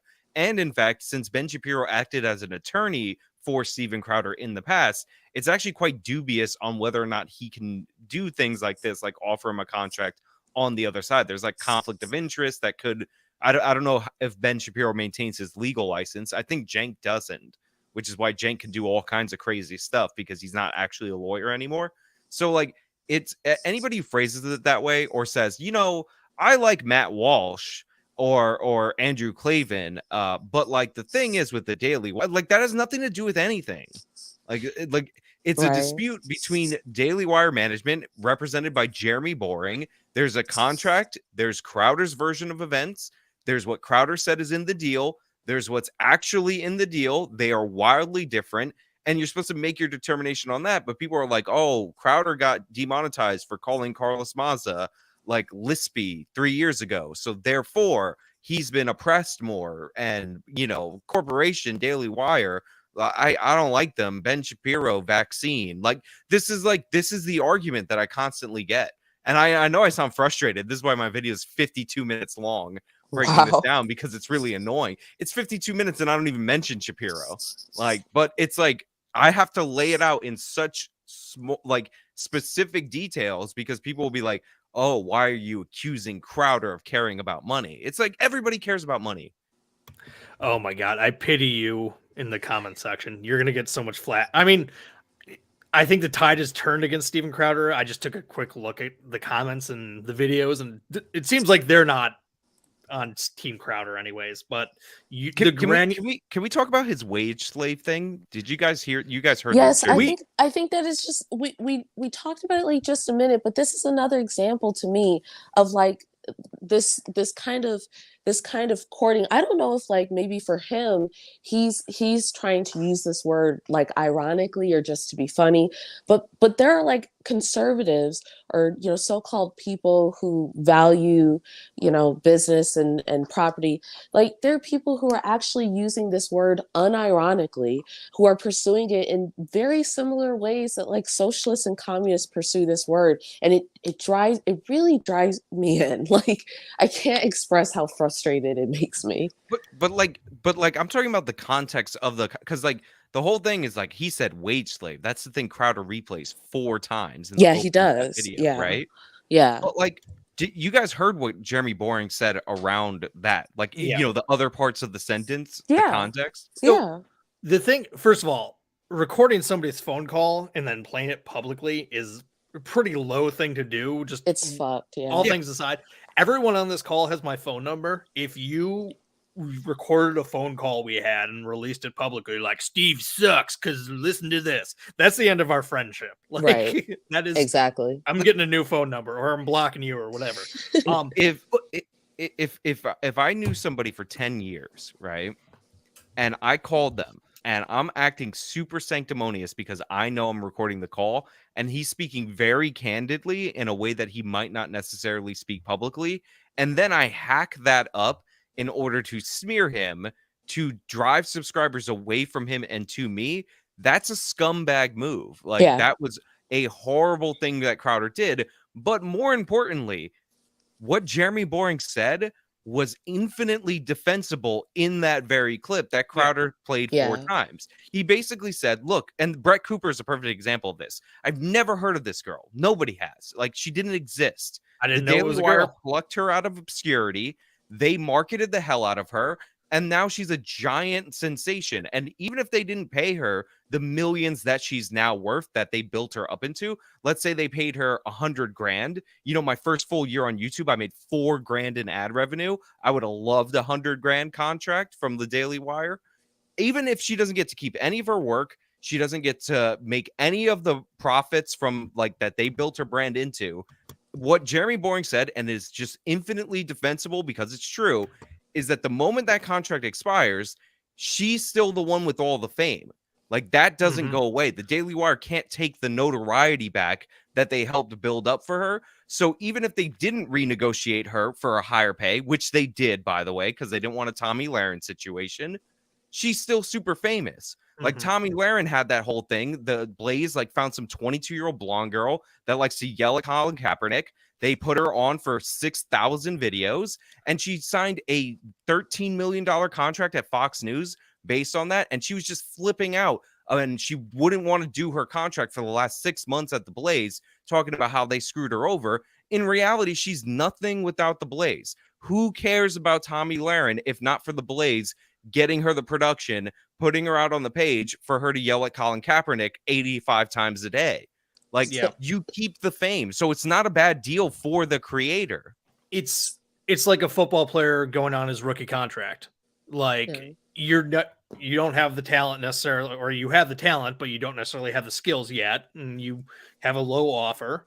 And then after that's over, you're a free agent and you can get paid by anybody. But the reputation you've built up is on somebody else's dime. Like, that's nurturing, grooming talent, one might say, like that is a good business move for them. But obviously that's why you don't sign a contract for forever, because now presumably when Brett Cooper's contract is up, she'll be able to get a better deal from somebody else or go independent with the notoriety she's made off of somebody else's dime. You know what a great example of this? Do you remember the Dave Chappelle Netflix thing where he asked them to take off the Chappelle Show? Yeah. Dave Chappelle's like, see, Comedy Central doesn't treat me bad. They have this deal where I can't even use my name, the Chappelle Show, and I didn't have as much input as I wanted, and I didn't get as much money compared to what they made off the show. But Netflix, they gave me this sweetheart deal, and they roll with me, and they stick by me. Not realizing that the reason they stick by him is because he had that deal with Comedy Central, was such a success, built himself up to a level of fame that is like far beyond what he would have been if not for the Chappelle Show. And now he's in a position to negotiate. It's like saying, it's like Jerry Seinfeld saying, I was kind of screwed over by the initial Seinfeld contract. And, I have like all this net worth now, $800 million. But honestly, like, NBC didn't treat me like I was Jerry Seinfeld when I signed that original Seinfeld contract, because you weren't really Jerry Seinfeld before the show Seinfeld. Like, he was a successful comedian, but like, that's the most successful sitcom ever. So Sean, I got a quick question. I'm sorry, I got a quick question for you, Sean. I was just going to say goodnight. It's getting late. It's getting late here. I got a plane to catch.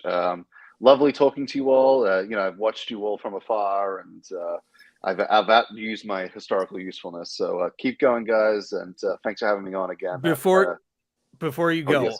I just wanted you to know that I'm currently playing Majora's Mask and that it is a superior game to Ocarina of Time. Oh, but Majora's Mask is great. I love that game. Yeah. Daniel, What? yeah, Yeah. before you go, is there any, I can't follow you on Twitter because I don't have a Twitter. Is there any other place to follow you? Because I noticed it said that you were like almost like a scholar in religion, and one of the things Yes. that I like studying is Christian theology. Sure. Yeah, is there another way to follow you? I'm not sure about following. I mean, I write for the Bulwark. I review books for Law and Liberty. I have Okay. a book coming out on Jesus and class struggle that I'm not the author of it. I'm reviewing a book for the Acton Institute on Jesus and class struggle, which should be interesting. Yeah, I'm kind of all over the place. I have a historical podcast about antebellum America called the Age of Jackson podcast. So if you're interested Is it on in it is on Spotify. So if you're interested in slavery, economics, religion, culture in the early 19th century, all those debates, subscribe. I enjoy the podcast. Is it on is it on Spotify? My thing like dropped for some reason. Yes, Yes, it's on it is. Spotify. Okay, what was it called one more time? The Age of Jackson podcast. Awesome. All right, cool. Steven, Thank you can for joining us, Daniel. Yeah, thank you, Daniel. Nice to meet you. I'm sorry I came late. You know what the best part of Andrew Jackson was that he essentially was hugely responsible for Michigan getting the Upper Peninsula. Oh my god. This is what happens when populists are in charge of things. I love that, Kirk. I love that Steven, so much. can you pull up you see that comment from the Fitness Impasta where he's like, they aren't nice? Can you bring that up? 100% that they didn't do this out of the kindness of their heart. I said specifically, they didn't want Brett Cooper to turn into a Tommy Lahren situation where she was so mad about her contract at the Blaze, she didn't even want to work the last 6 months. So she went on The View and self-sabotaged. So like that, she that came out as begs, pro-choice. that begs, I'm not quite sure like what exactly is happening with the Blaze, because it wasn't just Tommy who left. Like Dana Lash and I think a bunch of other conservatives like just up and left the Blaze. They got a huge amount of money when they first started, and apparently they just ran through that like nobody's business. But also, again, we can't divorce this from personalities. Andrew Breitbart, before he died, swore up and down that Glenn Beck was a snake, and the two of them had a huge falling out. Maybe other people feel that way. I can't say, but that could be part of the reason there was a massive exodus. I will say that the Blaze doesn't pay you as much. Yeah. Like from people that I know who have received offers from both, some of them who actually worked at the Blaze, but they're far less restrictive and they don't have these penalties. That's the thing. Everything is a trade-off. So if you're going to get a giant amount of money from the Daily Wire, they're going to have more restrictions and more controls. The Blaze doesn't have that many controls. And I've seen there's like companies that you think in your head that the Blaze is bigger than, that the Blaze doesn't match offers if they try to compete for talent. So like the Blaze doesn't spend that much money on talent. So that's why people leave from it. And by the way, every single YouTube network, every single company, eventually you grow these people to the point where they can make so much more money on their own that it just makes no sense to employ them. That's one of the reasons why TYT goes through so much talent. I mean, let's not use the term talent so loosely. Have you seen some of the people they've dragged up on there? They Friday Power Panel was Ravana, your friend, and Lance with Jank. That's an all-star lineup right there. Did you see that? Did you see that I made an 18-minute video on a Lance short? That's how wrong it was. Well, that, like I said, reading the actual like articles and stuff is enough to be a superior YouTuber as far as like the content goes. I heard you say that you were a libertarian until you realized that they were like bad on foreign policy. All right, sort of. And you still consider yourself a libertarian, but you just think that they're bad on foreign policy. Not exactly. First of all, I was always a softer libertarian. I was never a stop signs or tyranny libertarian. Right. I always stood on the outside as far as foreign policy goes. I didn't realize to what extent I did. Like, I knew that I was the odd man out on that, but like, yes, SMD libertarian hawk. I think that's a fair way to put me, but I didn't realize just how divergent we were And it's to the point where I don't think it's honest to call myself a libertarian, even though I agree with him largely on domestic policy. It's like me on crime, though. I'm like, well, listen, crime is a violation of people's rights. Like, you should be against it. And like, so many of these people are just out to lunch on this issue. Not that Lance is anything close to a libertarian. No. So like, you'll see, like, I had a conversation with Brad Palumbo, who considers himself more libertarian. Okay. And like, Brad, he's a nice enough guy, but it was painful to get through some of this stuff. But I think where Lance really messed up, other than like ever starting a YouTube channel, was he had so much New York stuff in there. Like, you're never gonna beat me on the New York crime stuff, because that's like, when you study criminal justice in a New York school, you study the NYPD and New York City crime and all that. And then I also live here, so I see this stuff and I know the numbers and I've covered it a bunch of times. So he's just saying like stupid stuff. Like, it's like the whole thing. Remember the Bloody Monday, the video I have on your channel, actually. I've talked about that way more than anybody should. But like, the essence of it was just actually reading the articles that were published. Like, there's that one that's revealing Obama's secret hand behind the primaries or whatever. And I actually read it. And first of all, the last paragraph was like, Obama never talked to Amy Klobuchar. And then in the middle of the article, it's like, Obama didn't tell anybody to drop out. He wouldn't do that. Like, so either they misreported it and he did that, and that headline got shared left, right, and center all over. Like, the primary was rigged because Obama called. Which again isn't rigging, but whatever. I don't want to relitigate that, but like, actually bothering to read the material will get you further than most of YouTubers. If you pause Steven Crowder's video, his first video, and read what he put up on screen, you didn't need a response from the Daily Wire. That's how inaccurate he was. Jesus, like, that's bad. If you realize that fee is what they call the compensation. If you realize that the fines don't mean anything without knowing what they're up against, and Crowder didn't give you that information, then you didn't need the Jeremy Boring thing. Mm-hmm. And by the way, I for one think Crowder would be undervalued at that $50 million. Like, he could easily, through two revenue sources, generate $24 million on his own. And they were paying him $12.5 million a year, which includes his entire production budget. So I understand him asking for more money. This is like the part that really pisses me off, because these people think like I think like them, like, oh, getting paid is somehow evil. It's like, I know Crowder asked for more money. First of all, he didn't deny it, like, at all. Like, he had multiple opportunities to deny it. He didn't deny it. And secondly, I know he asked for more money because when you crunch the numbers of what this guy's worth, not what he thinks he's worth, but like the basic low-level calculations, they lowballed him. And even Jeremy Boring was like, yeah, I probably would have paid him $75 million over 4 years. So like, they knew that too. So, so when I say he asked for more money, that doesn't mean Crowder's greedy and I'm like a leftist that's like, oh no, how dare he get paid? He's the largest conservative content creator on YouTube. It's just a fact. Love him or hate him, it's just true. Yeah. Also, and the fact that his first video, he was telling people subscribe to Mug Club, and I get that's like the main reason why he made that was to get more subscribers. He frames it as, oh, this is all, be part of something bigger than yourself, the conservative movement. Subscribe to Mug Club, and maybe eventually I can become a big enough network to hire the next Steven Crowder, more talent, pass the torch, all that fun stuff. We said this before you came on, Sean, but we all agree there is nothing wrong with walking away from a contract that you don't think is a good enough deal, whether it's because of the money or because you think it's too restrictive or whatever.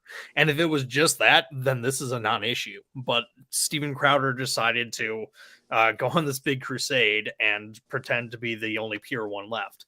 By the way, he has a very leftist worldview. Again, he feels like he has to take down the Daily Wire to elevate himself. Mm-hmm. Like, because that's why he's doing that. So somebody's like, they were friends, so should they have not lowballed him?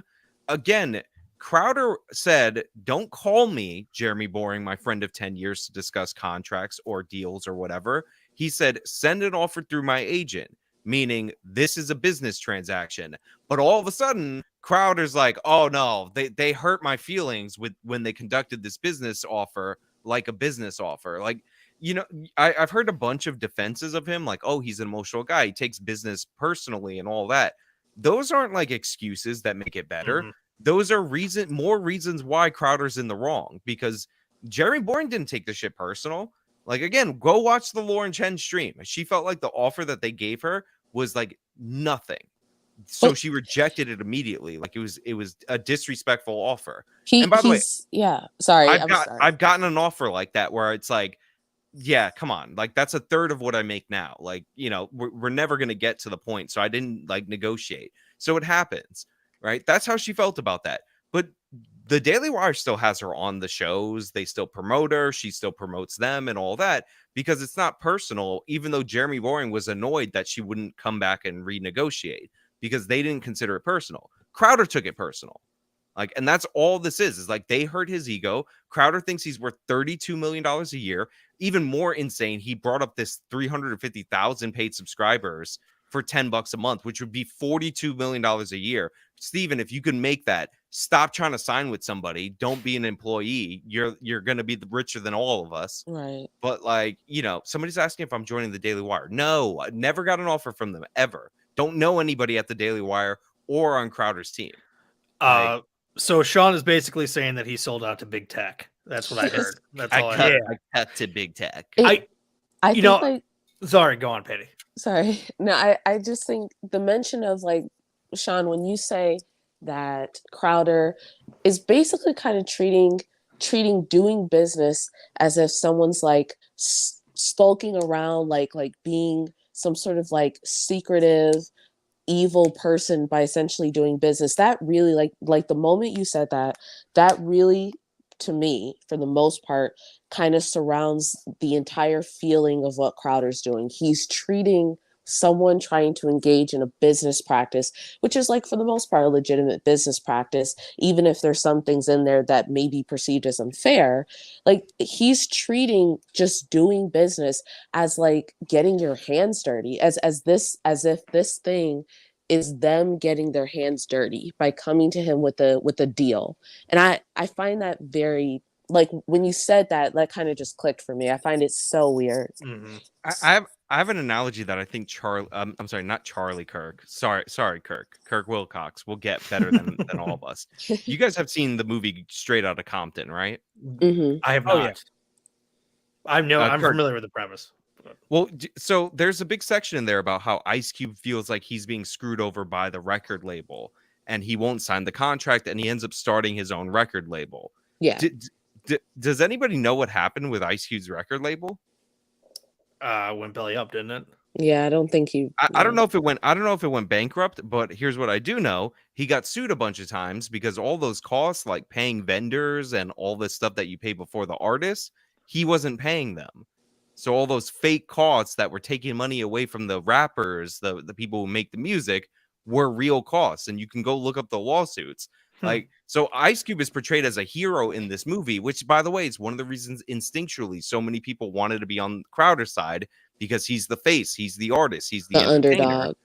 Even though, like, when this guy goes and does his business model, the first thing he does is mess it up because he actually doesn't understand that a bunch of these costs are legitimate. Right. It goes back to so much of what we talk about here on YouTube about compensation. With like the Richard Wolfs and whatnot. My company just got out of what was a pretty ugly negotiation with the labor union that employs labor. And obviously I can't talk too much about that, but I had conversations with people where they're like, we make high value stuff where I work, and it's like, I make $20,000. I saw the sales order. I made $20,000 worth of material, but I only got paid, $25 an hour. And it's like, okay, you realize that not all of it goes into that $20,000 of material you made, you're responsible for. I've used this analogy before. I made a $10,000, what was it? No, it was $14,000 mistake at work once. I still got paid that day. I got my ass chewed out by my boss, but go figure, I was still able to cash the check on Friday when I got paid. Mhm. Also, this is just a reminder that this is something my dad told me.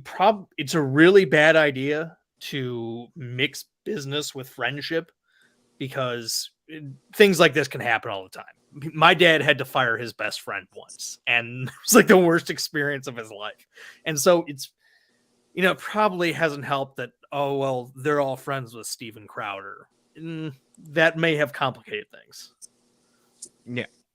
Well, like clearly Crowder doesn't seem to care much about friendship if he's the amount of comfortability he seemed to have had to record a private conversation where someone was speaking to him like genuinely and candidly, and he's just recording it with a big fat smile on his face and then showing it to everyone with a big fat smile on his face. Like that says a lot, like about who he is as a person generally. Yeah.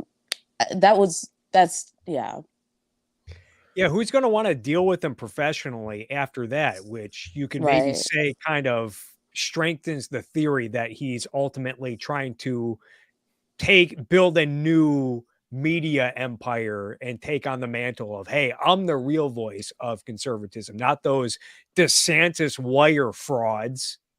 That's a good point. He might not have any choice but to start his own network now, or stay independent at the very least. Here's the thing that you guys don't understand.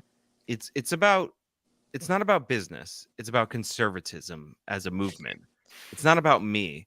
It's about that up and coming kid that maybe will be forced to sign this contract. I don't have to sign this contract.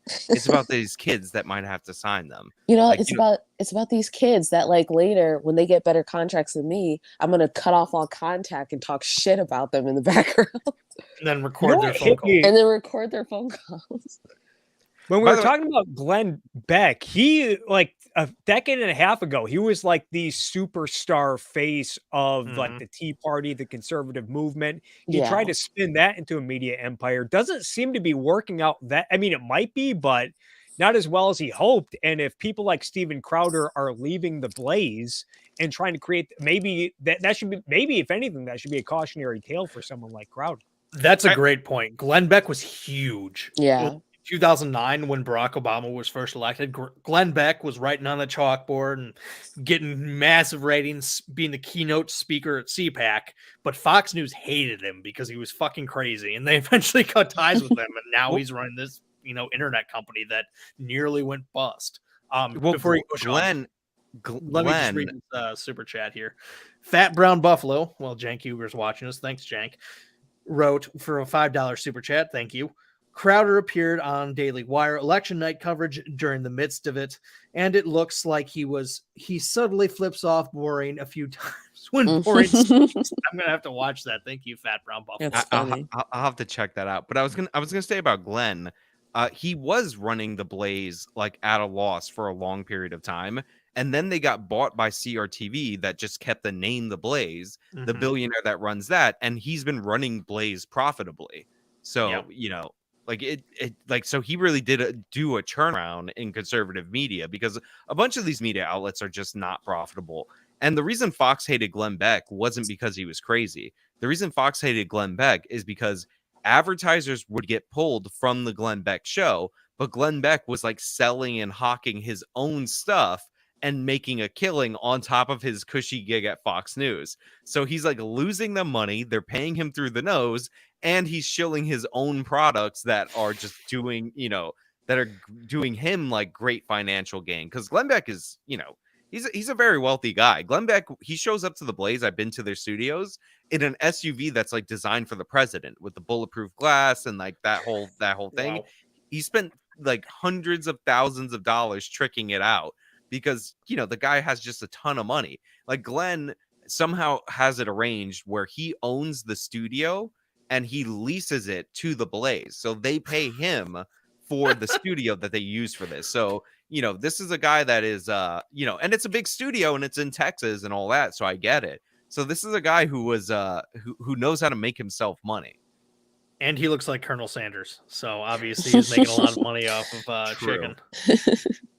And everybody who goes to the Blaze that's an atheist weirdly converts to Christianity. I'm not saying anything, but I just said it. That's amazing. That's not coincidental at all. That's not strange. Wait a minute. Which atheists went to the Blaze and came out Christians? So first of all, Glenn Beck, I know technically, Yeah, like, Glenn Beck was. he wasn't an atheist when he started the Blaze, but like he counts as one, so this is the model, right? Wait a Then minute. you have Was he an Dave atheist Rubin, at Fox News? huh? No, he was Glenn, a Christian. Glenn on Beck Fox was an News. No, he atheist, was a Christian. alcoholic, and then he became a Mormon, and then he ended up on. But I'm just saying he's the model for it. Like you have to convert to some kind of Christianity. Gavin McGinnis. who Yep, was Gavin on McGinnis TV, was an atheist. That's true. Yeah, atheist became a Catholic. Yeah. Dave Rubin. He did that recently, though. That was quite recent. His Catholicism thing. It was when Gavin was at the Blaze, but Dave Rubin. You know, Yep, Dave Rubin. I'm gay atheist Hold guy. on. I love Sam Harris. All of a sudden, gets a job at the Blaze. I think I found Christ hanging around with Jordan. I know one Peterson. example that did not do that. Because I think Yaron Brooks did a radio show segment for the Blaze for a minute. And he's an atheist, and he's still an atheist. Well, it was only That's why a he's not minute. with the Blaze That's why anymore. he's not with them. Okay, so wait, Jordan Peterson. Is Jordan Peterson like certifiably actually a Christian, or is he an agnostic? Hold on. When you ask me if I'm a Christian, what you mean? You have to define your terms. What do you mean by Christian? What do you mean by you? I mean uber Calvinist Christian that thinks everyone is predestined to go to hell. Well, That's what do you mean by predestined? Here's the thing. This is a side point. There's a clip. Can you bring up the Reuben thing? The guy who says Reuben's a Jew and never found Christ or Jesus. So I thought it would make sense if Dave Rubin was going to be if he was going to go back to being religious, he would go back to Judaism. But that's actually not true. He went to Christianity instead. So he's like as far as I understand, he's like a soft Christian like Jordan Peterson. There's this clip, and I've shared it before on Twitter. So Patty, you might not be familiar with this, but what is Jesus? It's Jordan Peterson talking about when people ask him, do you believe in God? Now he goes, well, you have to define your terms. What do you mean by do? What do you mean by you? What do you mean by believe? What do you mean by in? What do you mean by God? It's like and I tweet this out, and why I'm are like, you guys so good at this voice? Listen, there's people saying not Sydney Watson. Listen, Sydney's still an atheist, although I did bother her all the time about not converting. But let us not forget that she was a contractor at the Blaze, not an employee. Yeah, well, there you go. Sydney Watson is 100% an atheist. I've never heard of her. No, she was at the Blaze, so they're trying to use this as a debunk. But she was a contractor, and even though You Are Here was a successful show, she didn't even have an ID card to get in. She had to be let in by somebody else because she was an atheist. Wow. But not because she was a contractor, because she was an atheist. Are you serious? Wow. No, it was because she was a contractor. But like, I'm just saying. I have trouble like understanding sarcasm sometimes. But it's like that episode of The Simpsons where Bart can't activate the automatic doors because he loses his soul. That's like Sydney Watson. But this clip of Jordan Peterson drives me nuts because he's so obviously avoiding the question. Yeah, he doesn't want to answer. It's there. All right. If somebody asks me, do you believe in God? There's one word that I might need clarification on. Then that's God, because people can mean a lot of different things when they say God. Right. Past that, I know what every other word means. 99.99999% of the population knows exactly what you're saying when you say, do you believe? If I said, do you believe that the sun is going to rise tomorrow? You're not going to ask for a clarification of fucking terms. Right. But Jordan Peterson, is so obviously being evasive. He's not answering the fucking What question. is the sun, and does it really become tomorrow until after the sun rises? So but I'm not have surprised. a smiley face on it, like in the kid's picture? I'm not surprised that like he does that, because his perception, his whole thing about religion is, number one, is that he admits that he's like a struggling, partially religious person. I personally think that if anything, he's probably agnostic. But if he says that he's a Christian, I mean, I myself am a Protestant, and I'm a practicing Protestant. So I can't like be like, oh, nah, you're not a real Christian, because that's up to his personal relationship with God. But like, from what I've seen, the way he answers questions, he answers them like a strongly questioning agnostic. He has unconventional religious views. Yeah. But he has a lot of his audience are conventional Christians. Right. And so I don't think he wants to alienate those people. Exactly. Yeah. as far as Mormonism goes and Glenn Beck's Mormonism, I actually have a funny story about this. So I live in the town that I went to college in, and there's a Mormon temple here. And so, every year you'll get Mormons riding around coming up to you like, have you heard the word of Christ? Trying to convert people because that's part of their shtick. Freshman year through junior year, I encountered every single one of them. Or them every year. And I did whatever I could to get out of that conversation, as a normal person does. My senior year, I had not encountered them, except I was writing my dissertation, or not my dissertation, my capstone. And I was just out of my mind stressed. I was walking around smoking cigarettes, just one after another, burning them down. And all of a sudden, 2 Mormon girls pop up in front of me. And they're like, hey, have you got a minute to talk? And I am looking for any excuse to procrastinate. So I'm like, sure, let's have a conversation. And they're like, are you familiar with Mormonism or the Church of Latter-day Saints? I was like, yeah. There are a lot of famous Mormons. And they're like, oh, yeah. I'm like, do you know who Steve Young is? No idea. They did not know who Steve Young was. Do you know who Mitt Romney is? This was 2011. They're like, nope, don't know who Mitt Romney is. I'm like, do you know who John Huntsman is? No idea. Do you know who Harry Reid is? No idea. Do you know who Glenn Beck is? And just the look of horror on their faces. And they're like, yeah, let's change the subject. Like they didn't know who these professional athletes or these, famous politicians were, but they knew exactly who Glenn Beck was. We don't get Mormons in our neighborhood. Alexandra Jacob, I think I'm saying your last name right, Alex, gave me 25 of some mysterious currency. Rona, I think it's called. Is that Romanian currency? I don't know. That's cool. I was going to say, thank you very much. You guys know I met like the former NBA player Danny Granger. Really? No, I didn't. I know that. Played for the Indiana Pacers. Yes. Really?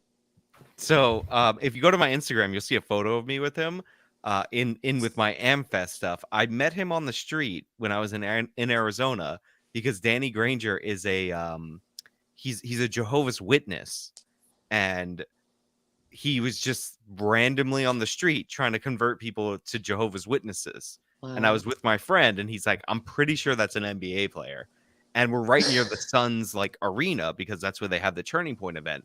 And I'm like, does he play for the Suns? And he's like, no, a former NBA player. So hold on. So we now take the photo with him. You're bringing up the Turning Point USA event, and we're talking about conservatives and Christians.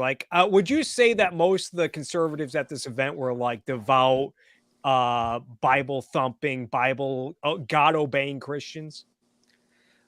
Listen, there are people who work at Turning Point that are good people, and I'm sure are fine religious folks. I know one of them personally that's like a Turning Point ambassador that lives the traditional life. The overwhelming female population that weirdly attends these Turning Point events, how you get 75% of a conservative event to be attractive women under the age of 25, I'll never know. But Turning Point manages to pull it off. God damn, I need to get on this grift. I feel so I can't speak to their religiosity. I feel so attacked because I was one of those girls. We used to go to when I was in the Republican Club in college. We used to go to Turning Point events, and we went to CPAC twice. While I was at the specific college, I was at Calvin Theological Seminary is what it was called, and so we went to CPAC and we went to some Turning Point events. And let me tell you something. You want to talk about a group of freaks? If you want to go somewhere where guys are going to ask you out in elevators, ask you to go up to their rooms and drink copious amounts of alcohol and do weird shit with them, you want to go to a conservative event. Jesus, I need to get in on this movement. Listen, dude, man, I'm pretty sure I met someone who wants to suck toes when I was in the elevator. Okay, never mind. CPAC is weird, but there's a bunch of olds at CPAC. Turning Point events, and I've been to one, so that'll stop them. That's a perfect sample. This applies to every Turning Point event. The one that I've been to are just overwhelmingly female and young, and I don't think it's a coincidence that they're attractive. Like, I think it has to do with like how you're invited to these big events. I don't know. I can't speak to that. But here's what I do know. When I look at the demos of my audience, it's like 9% female. When I ask other conservative creators, it's like 9% female. When I go to a Turning Point event, it's like 75% female. Like it's like something is. I think it has to do with the fact that Turning Point events, at least when I went, and it was the same way, like because I was going to Turning Point events back in 2013 to 2015, and so like the way that it is that girls are typically the organizers, and because girls are typically the organizers for a lot of colleges and college Republican events, is because we're usually we're the ones who are going to be show up to like TPUSA and other types of like smaller conservative events. It just is the way that it is. Well, this is AmFest. This is like their biggest one. Oh, okay. Interesting. That's interesting because and I'm not talking about the people who work at Turning Point, like the people who work there, and like they definitely do. Like Turning Point tries to have like as much as they're anti-leftist, like they do go for like the diverse voices. If you look at like their roster at their events, and you know maybe they've moved more Christian, as Kirk has pointed out. This Kirk, the better Kirk Wilcox. They move more towards the Christian stuff, but like if you remember, they would have like panels where it was like woman, gay black dude, gay white dude, and Charlie Kirk. Like that would be like their shtick. Is like and I think I understand it. I think if you're like, it doesn't even have to be that sinister. One, like Turning Point is like trying to market to young people, and like it's been that way for a while. Like. Well, I think I remember one time there was you market to young people with attractive people. Two, Turning Point promotes these women to positions. So if you're wanting to advance in a club, and you could see like they're kind of favoring like a certain type of person, like you might be drawn to the club. So I think it's not something sinister. Like Charlie Kirk is like, you know, like asking for the, what do you call it? Like measurements, like they ask for models or whatever. And like, that's how he's approving you. I think that they just have a lot of people in this organization where there's a growth opportunity, and then they make sure to bring these people there. And somebody's saying Turning Point faded. Go look at their Turning Point didn't fade. No. Yeah. Like they used to raise like $4 million a year. They raise 40 something now. Yeah. Turning Point. I still get Turning Point magazines, and I mean to like, I meant to like discontinue them, but I still get like Turning Point magazines, but like, no, Turning Point is like extremely popular. Essentially, like if you want to be deemed a real and a good Republican function at any college, you need to have like some access to Turning Point. For anybody to say that Turning Point is like fading or that it does, Turning Point is another thing about Turning Point is that when it comes to like new conservative commentators, almost all of them have been involved with Turning Point at some point as kids. So I don't know why anybody would say a Turning Point is fading. These were some of like going to Turning Point events were like the highlight of some of our like college political years. Can I kind of speak to this? They're fun events. Go ahead. They are so fun. Yeah. Well, no, I'm actually surprised to hear this. And I have nothing to refute this, but a lot of times when I look at like Turning Point USA's YouTube channel, they don't get that impressive numbers for their subscribership. And I remember during the AmFest that was just last month, I remember people like speculating that they had a very disappointing ticket turnout or whatever, and that they were like trying to give away tickets like the week of the event. So I'll take your guys' word for it, but I was under this assumption as well. Just throwing that out there. Well, that's interesting. I don't know how many tickets they sold, and I do know that if they let you in as a student, like I think you pay like $50 as a deposit or something for these events, they make you attend the speeches. So I can't, like, you know, when I go into the speaking room and Charlie Kirk speaking, there's literally 10,000 people in there, but the majority of them are students. But this is like a huge event, and like a bunch of these kids come out there to like, you know, party and meet people from other chapters, and you know, all the things that happen at any kind of conference happen. Like I went to Texas with a buddy of mine. He was on an insurance conference. Like people think it's just conservative media or just atheist conferences. If you know anything about David Silverman, who I love, by the way, he's a great guy. It's not. It's just conferences. Like this happens all the time. So I remember in this insurance conference, like we went to hang out with them, and they partied like crazy. Like these are people who like adjust your claims on your fire insurance. I remember Kevin D. Williamson talking about the Tommy Loren thing. And he basically said, because the conservative movement is so predominantly white, male, older, straight, there is a lot of career opportunities for women, younger people, LGBT, non-white people. So naturally, an organization trying to appeal to more people is, we are to a great extent superficial animals. We are more attracted to, more likely to be persuaded by people who are like us. So naturally, if a movement is trying to catch steam, there's going to be more opportunities for people who look like or share these superficial characteristics with the people they're trying to win over. So there is some strategy to that. I remember someone posted on Twitter this clip of the line outside a Charlie Kirk event, and it was all like 20-year-old college girls. And I remember thinking, Dennis Prager was right. Women are disproportionately hurt in America. Well, here's what I'll say is like there's a lot of dudes that get crushes on content creators, and this was like never my shtick before I did YouTube, because I'm like, who cares? Like to me, you're almost like not real when you're like making videos. You know what I mean? Like you're not a real person, even though I've met these people in real life, and some of them are very nice looking. We all understand that. But like, if you're somebody who wants like a conservative girl that's like attractive, like, and I know I don't work for Turning Point. Like I know people are saying I'm taking Daily Wire money. They're gonna say I'm taking Turning Point money. Like buy a ticket to one of these events and come meet like these gals. Like that's my plan. Thank you. Like I'm just saying, like they at least speak the language of conservatism to a certain extent, just 4%. And like I hear a lot of people talk about how they can't meet people in college and blah blah blah and all this stuff. It's like, yeah, here's an event, college people, conservatives, whatever, or just go to your local chapter or whatever. Like your what do they used to call it when it was like way lamer? College Republicans. Yeah, no, we were. I mean, like I didn't graduate college. I was in college 2013. I was at Calvin 2013, 2015, and we called ourselves the College Republicans, and we were represented by the Michigan College Republicans. Gotcha. Zelmy T with a 1999 super chat has flexing arms. Thank you. Are you telling me that I need to start working out again if I'm going to attract these young women?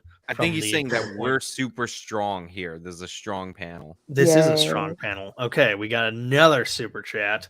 $5 from a long story short.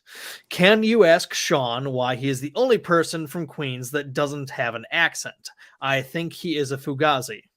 Well, Sean, what do you have to say? Fugazi, listen, man. Fugazi. Listen. That's rude. We're gonna go get the coffee. We're gonna go get the bagel. I could do the New York accent too. I can ham that shit up if I want to.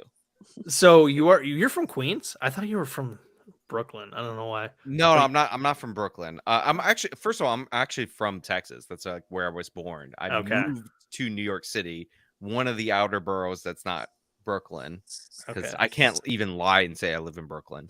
Gotcha. Because that's like hipster capital. But who told you that? I never know. said it was Queens. It's whatever. There's... I'll say this though. It was. I feel like it's really easy to tell like college age men that they'll find a cool girl at like the Republican events, because most of the women at Republican events, like really nice, really supportive. The men at Republican events, I'm sorry, but no, they were so bad. How so? Okay, like number one, the guy that I met who essentially just wanted to suck feet. And then my God. I'm serious. No, I'm not kidding. It's a family show. Stephen Michael Davis has a Christian audience. Christian audience. And then the two guys. So me and my friend, we got into like this elevator. Well, there was a whole bunch of shit that happened at CPAC, for example. We got like lost in the Virginian hood because she wanted a milkshake. And so we took a taxi out there, and instead of this taxi driver dropped a bunch of minors at a club knowing that we couldn't get into the club, and was like, see ya. And then we looked around and we realized we were in like the deep hood at like 12 at night. And so like all of my friends are like white. I'm the only one here who like is from the hood, who knows the hood, and they're all from like rich suburbia, and they're terrified, absolutely terrified. And this guy left us all here. But anyway, we were in this elevator, and these two guys get in the elevator.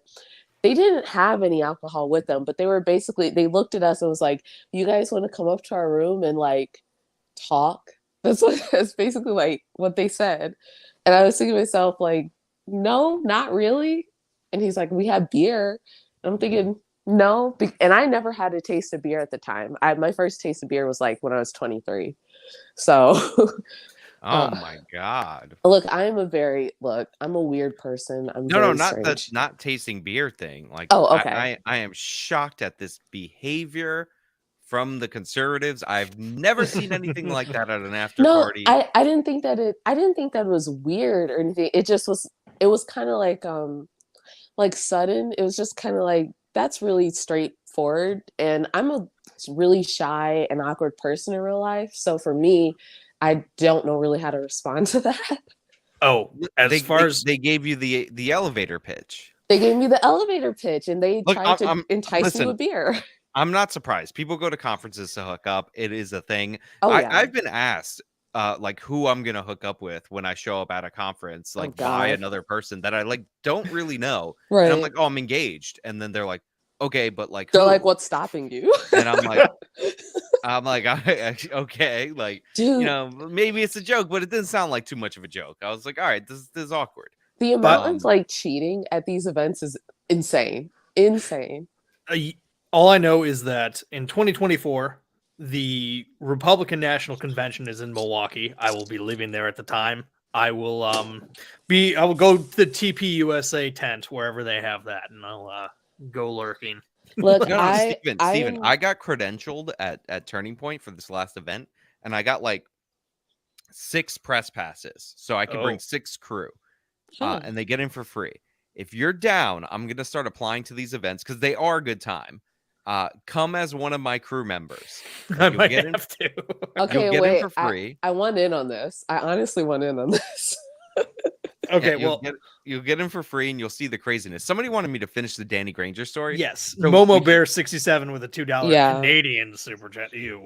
So yeah, we see him. We take a photo with him. Me, Nuance Bro, and my other friend that was with us that came out to help me film.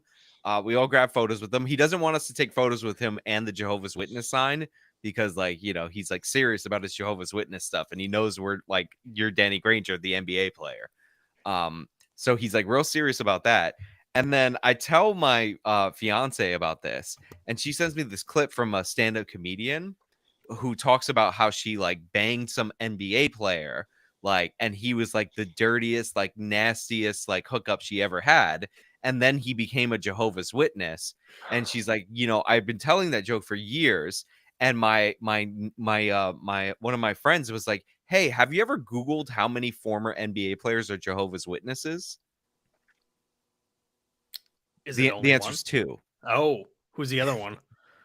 I have no idea. But the point is, like, she was like, everybody knows because it was like, who's playing at the time that she started telling this joke. And it was Danny Granger. Oh my goodness. Allegedly. There was another NBA player. Allegedly. Nihilist Anonymous for $5. That's wild that Patty got to meet Roger Ailes at a conference. Oh my goodness. Have you guys ever seen the movie Road Trip? There's been multiple movies named Road Trip, to be fair. Okay. This one came out in, I don't know, 2001 or something like that. But there's a scene where there's this girl on a bus and she's sleeping and she's got her feet up and this creeper's behind her and he puts his mouth on her big toe. Oh God. So what is up with people? Feet. I mean, look, people could do worse than Roger Ailes. Roger Ailes would make you a big star. Apparently. Oh God. Well, yeah, he was not the most ethical guy from what I heard. You know how like when like a husband dies, like the widow lives on for like decades and decades, like she keeps on trucking. Yeah. But then like the wife dies and like the husband kicks it like 3 months later. Uh-huh. Like as soon as Roger Ailes couldn't like harass women at Fox News, like He the real love of his life, He was like, I don't want to live anymore. he's like, I'm out of here. Well, I can't get that young pussy anymore. Well, no, this is a Christian show, Steve. It is not.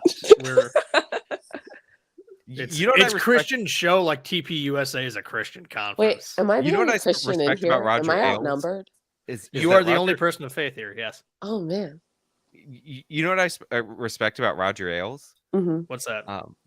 Is that he didn't care that everybody knew that he was super into blondes. Your skeleton just fell over. Yeah, I think Roger. It's Roger. He populated Fox with almost nothing but blondes, and if you weren't a blonde, he made you dye your hair. And you know he was in the shower with them. He's like, "Come on, bleach the hair." Look, Sean, big star.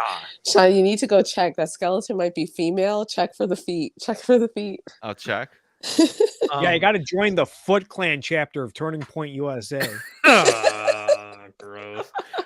Roger Ailes, if you watch a Fox channel that's like a local, you'll see like slightly less attractive blonde women. It's like, oh, this is the minor league Fox News. The ones who do a good job or get hot or get moved up to the national network. But yeah, people got really mad at me because I did in the segment that I did, which was like about some like Satan club. I pointed out that the local news reporter was actually really pretty, and then I like nobody was following her on like Twitter, so I was like, follow her on Twitter. So people got really bad. They're like, you're simping and all that. You're simping.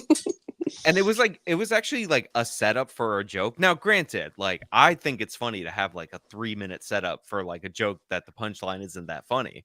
For like the woman that she was interviewing, that's like the head of the state of like the Satan Club, because she looks exactly like a parody of what the right thinks leftist women are. Like she had the dyed hair, the glasses, like everything about her. So it was like, hey, I'm gonna spend an inordinate amount of time on this local news girl, and then then I'm gonna pivot to this person.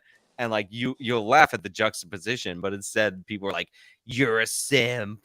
And then people reminded me that I was engaged. Like, you can't say somebody is pretty if you're engaged. I don't know if you know. Look, Sean, how dare you be funny on the internet? How dare you? Well, I mean, it wasn't that funny, but at least I was trying. Yep. That's what counts. To try is what counts. Indeed. This is taking an interesting turn, this conversation. True. We've gone far afield.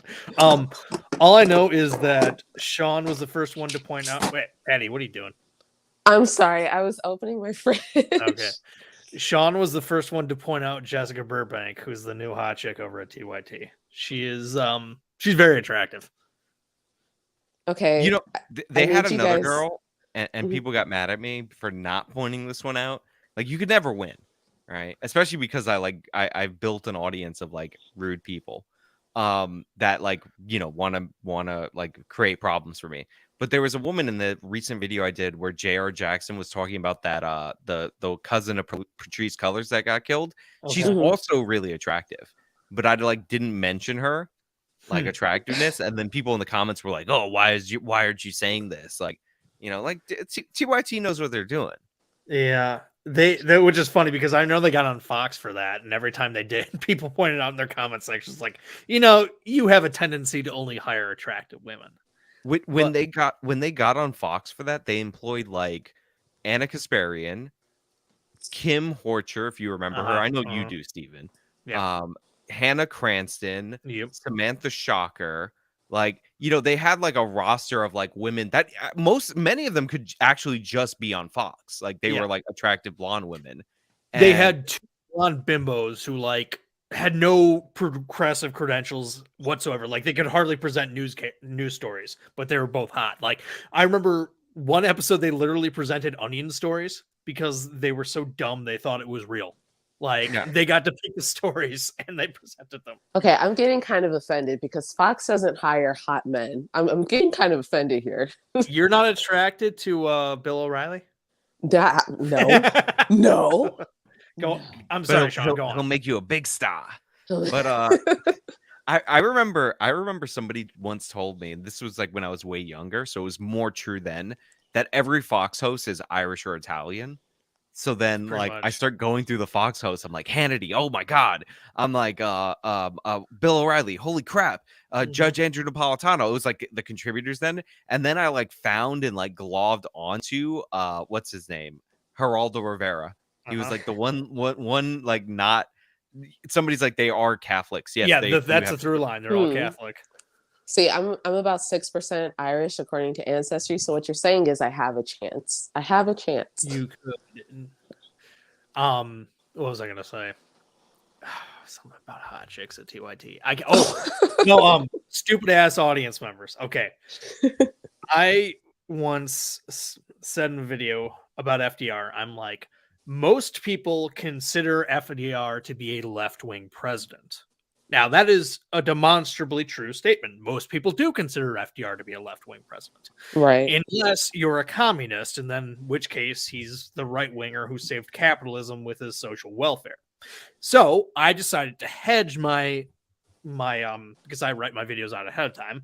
I decided to hedge my language like that, anticipating the idiot communist to be like, yeah, this guy thinks FDR is a left-winger.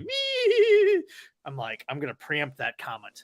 Go figure, some jackass comments. Ugh, I had to stop listening when you said most people considered FDR a left-wing president. He is a left-wing president. That's how we judge things. Oh God. Yeah, there's no win. There's no in between with some of these people. No, there's no. I learned a long time ago not to hedge my language in a way that satiates the pedantic morons. There's no winning with them. No, there is a way to like. You do have to like hedge to a certain extent, just because like, you know, if enough people hear something in a way that you didn't intend, they'll like leave a comment and then it will get voted up and it will slowly like convince a bunch of people that you definitely meant it that way. So like I remember I used it like there's like certain terms that I've used that people like think mean just the exact opposite, and it's like I can't do anything for you. Like I remember I was saying something about like a clip that was like shown by the Young Turks, and I think I used the term like clipped out, and then I showed that from the Young Turks, like their video, and you could see it's from them, right? And then somebody leaves like a comment, and they're like, oh, you said the Young Turks clipped this out, but they actually had it in their video. And I'm like, no, they clipped it out from the main thing, but they thought it meant the opposite. So there's like it doesn't matter. Like there's gonna be people desperately want to argue with you. Like that's just what, unfortunately, and I don't know if this is just like a symptom of the internet, but people just love to. Like yesterday, I posted on my Black Conservative Facebook page. I was like, something like Black people who are intellectually dishonest because you don't need that kind of negativity in your life. And immediately what some dumb fuck posted was, oh, so Black people who disagree with you and Black people who aren't in your echo chamber. And I was like, where the hell did it say Black people who disagree? It says Black people who are intellectually dishonest. And I was thinking to myself, like, exhibit A of someone who's about to get blocked, and they did get blocked, because I just can't. Like, people desperately want to argue with you about some of the most simple, uninteresting things, and it's not worth it. I remember I went through the Jones, like Alex Jones lawsuit stuff from the Sandy Hook people. And I was trying to distinguish between the things that sound bad.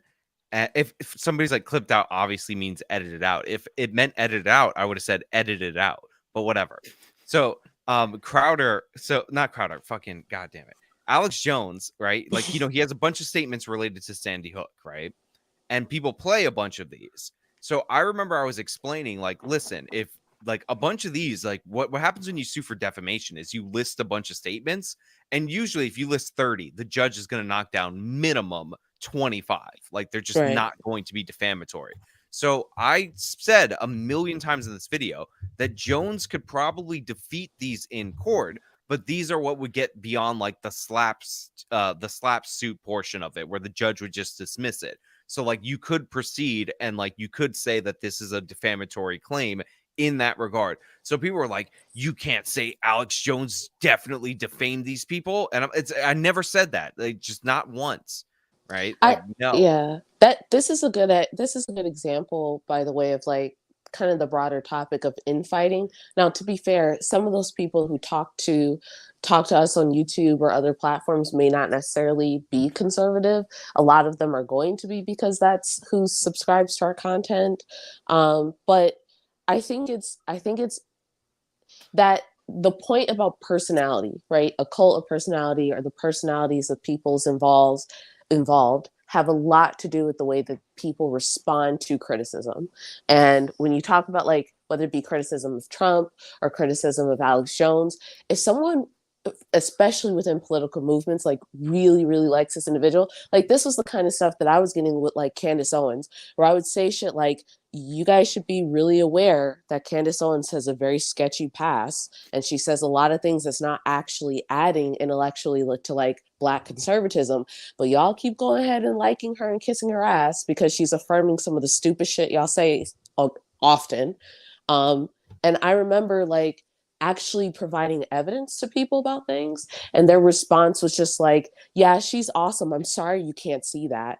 And it's just the weirdest cognitive dissonance. Were you arguing with my Uncle Bruce on Facebook again? No, you know, I love Uncle Bruce, I really do, but like Uncle Bruce and I gonna have to sort this out one day. As far as annoying shit goes, like pedantic idiots are way up there, but one thing I have less tolerance for is people who are anonymous and they talk shit. I don't mean like somebody who's anonymous and they're like, you know, I think you got this wrong, but like that's fine. But people are like, you're a fucking bitch, and they're, you know, oh god, yeah. Ass man 777 or whatever. It's like, dude, I put my name behind my words. Who the fuck are you? But in one of my videos about Dave Smith, there was some anonymous guy talking shit. And I was like, dude, you're anonymous. Get the fuck out of here. He's like, and in our back and forth, he was pushing back against this accusation. And it was very clear to me that he thought anonymous meant obscure. And he's like, you're more anonymous. Or what did he say? He basically said, I'm closer to you than you are to Dave Smith. Meaning, if I'm going to talk shit about Dave Smith, then he has the right to talk shit about me. Right. But it's like, but again, he used the word anonymous when he meant obscure. And I'm like, how am I anonymous? I go by my full name. People know what my job is. People know what I look like. He's like, of course you meant anonymous in the literal sense. I was like, you mean, of course I use the word as is actually defined, not see, he meant it spiritually, bro. Right. Sure. If this was on Facebook, that would have been blocked. That would have been the block moment. Oh, I blocked him from my channel. Like that, 2 strikes, being anonymous and talking shit and being pedantic over or not knowing the definition of a fucking word. No. You're not worth my time. I can't believe you don't believe in free speech. I don't. Oh my god. The chat is having a moment, guys. I said Black conservative, not block conservative. Like, what? This is what I'm talking about. This is what we're talking about right now. You guys, like, I'm not gonna call you guys a name, right? But come on. I will say, like, one of the things that you can judge people by, and I'm like, I don't consume Candace Owens content. Like, I don't actually watch Daily Wire. Like, I'm making way too many videos. I don't have the time to watch anybody's content, or Crowder at this moment. But I have met Candace Owens in person, and it was after her whole blow up with Blair White on the Dave Rubin show, which, you know, Devin Tracy made into this like super memeable video that with lightning effects and all that.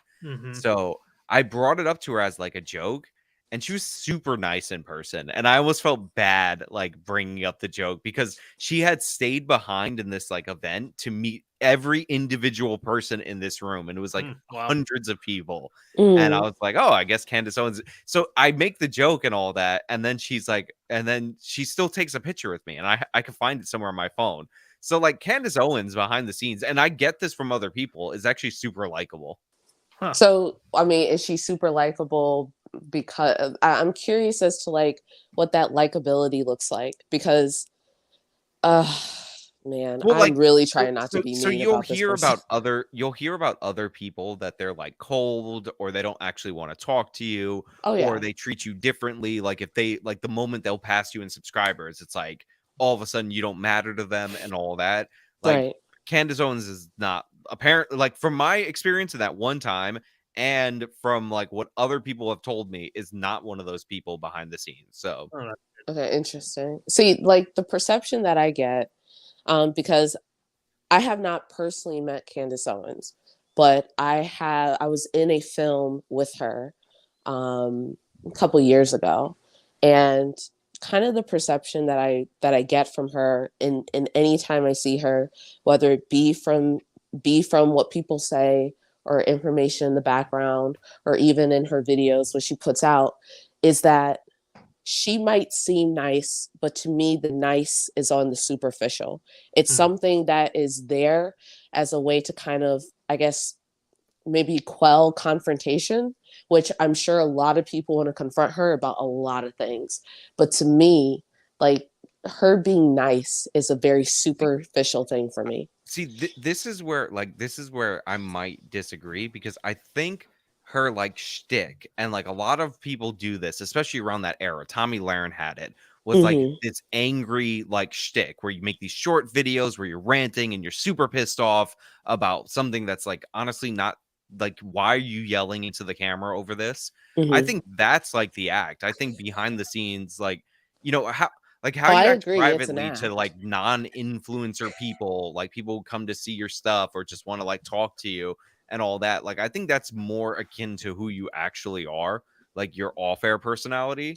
So like I think the anger and like the I fight back all the time, because I also remember at the same event when Alan Dershowitz was speaking, he was like interrupted twice. Once by Charlie Kirk, who gave a 45-second senator speech, and then by Candace Owens, who stood up in the exact same way as Charlie Kirk and gave a 45-second Senate speech.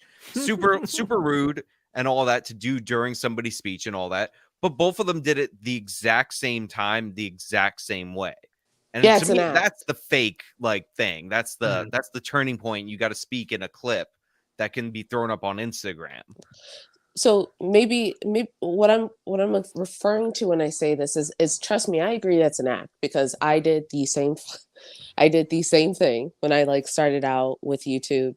To me, when one makes content like that, when one makes content in which is angry, hateful, oftentimes hateful, or very misinformative, and does so proudly, as to whether they are nice in the background, to me, again, is superficial. I kind of hold, now that I'm older, and I'm not like terribly much older than what I was before, but I do feel like I've had an immense amount of growth over the years.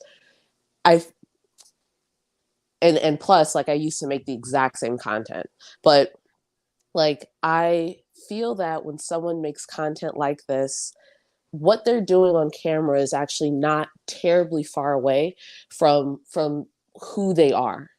I think in order for you to do and engage in certain types of conduct and content, it has to be in some way a part of you. And I think that a lot of what Candace does, if she's willing to be very nice in private, but very abrasive, rude, confrontational, and sometimes downright mean and hateful in public, I mean, that to me tells me a lot more about the personality of this person. Maybe I'm over psychoanalyzing, and maybe like it's not my place to do so. I mean, look, it's totally fine. Like I met her once, and I don't consume her content, and I don't keep up with her and all that. And like I know people that are liked in a lot of circles, so it's like, people who tend to get along with people tend to get along with people, so they tend to tell me stories of them getting along with people. So like I could be totally off base. That's 100% true. But I think no. I don't even think that you're off base. I think it's 100% true that in private, or even with just regular people, she is just simply not the way that she acts with her content. So I don't even think that you're off base. No, I mean think that's, it's true. but no, I'm saying that's obvious. Like people aren't like, you're not like that amped, right? Right. But like I'm saying, like, what's more reflective of who she is as a person. Like I could be totally wrong about that, But I also want to say, and it's not to bail out on this conversation, that it's almost 2:30 in the morning. Oh, yeah, that's right. You're true, on East Coast time. Why don't we have closing statements? Say something for the Hold on. people. Or I think someone brought up a good question to Patty. It was Rad Hazy asks, "Did you check out Candace's feet?" Oh my God. Bro, I say one time that someone asked to suck my toes and you guys started accusing me of wanting to suck toes. Y'all That are is evil. true. That is literally what happened in the chat immediately after you mentioned that. Also, evil. For the record, when I talked about Patty arguing with Uncle Bruce, I have an Uncle Bruce who is the Facebook Fox News uncle is a real thing. I have one. I know lots of other people who have one. Mine happens to be Uncle Bruce. I'm friends with Patty on my personal Facebook. And she got in an argument with Uncle Bruce once. And Uncle Bruce is big. Uncle Bruce is a big Candace Owens fan, and he's clearly in the camp of, well, she's one of the good ones, if you know what I mean. I basically told, I didn't say anything rude to I don't think I was being rude to Uncle Bruce. One of the millennials? No, no, one of the good ones, one of the different kind. One of the good blacks. Yeah, he's squarely in that camp. I like that. I like that joke made you say that when you were trying to be subtle. No, I will say, look. No, I'm saying I like that. My question is not serious. So I don't think I was being rude. I really don't think that I was being rude to Uncle Bruce, but Uncle Bruce and I are gonna have to hash this out in person. Well, he'll decide if you're one of the good ones, and then right. Anyways, yeah, we've been going for about 2.5 hours, so I think we're gonna wrap things up. Why don't you give us some closing thoughts, Mr. Kirk Wilcox? Closing thoughts on this topic of Steven Crowder. Well, I will say that feet fun. Wait, what? Or on feet if you feel like it. Oh my God. I am not a member of the Foot Clan chapter of Okay.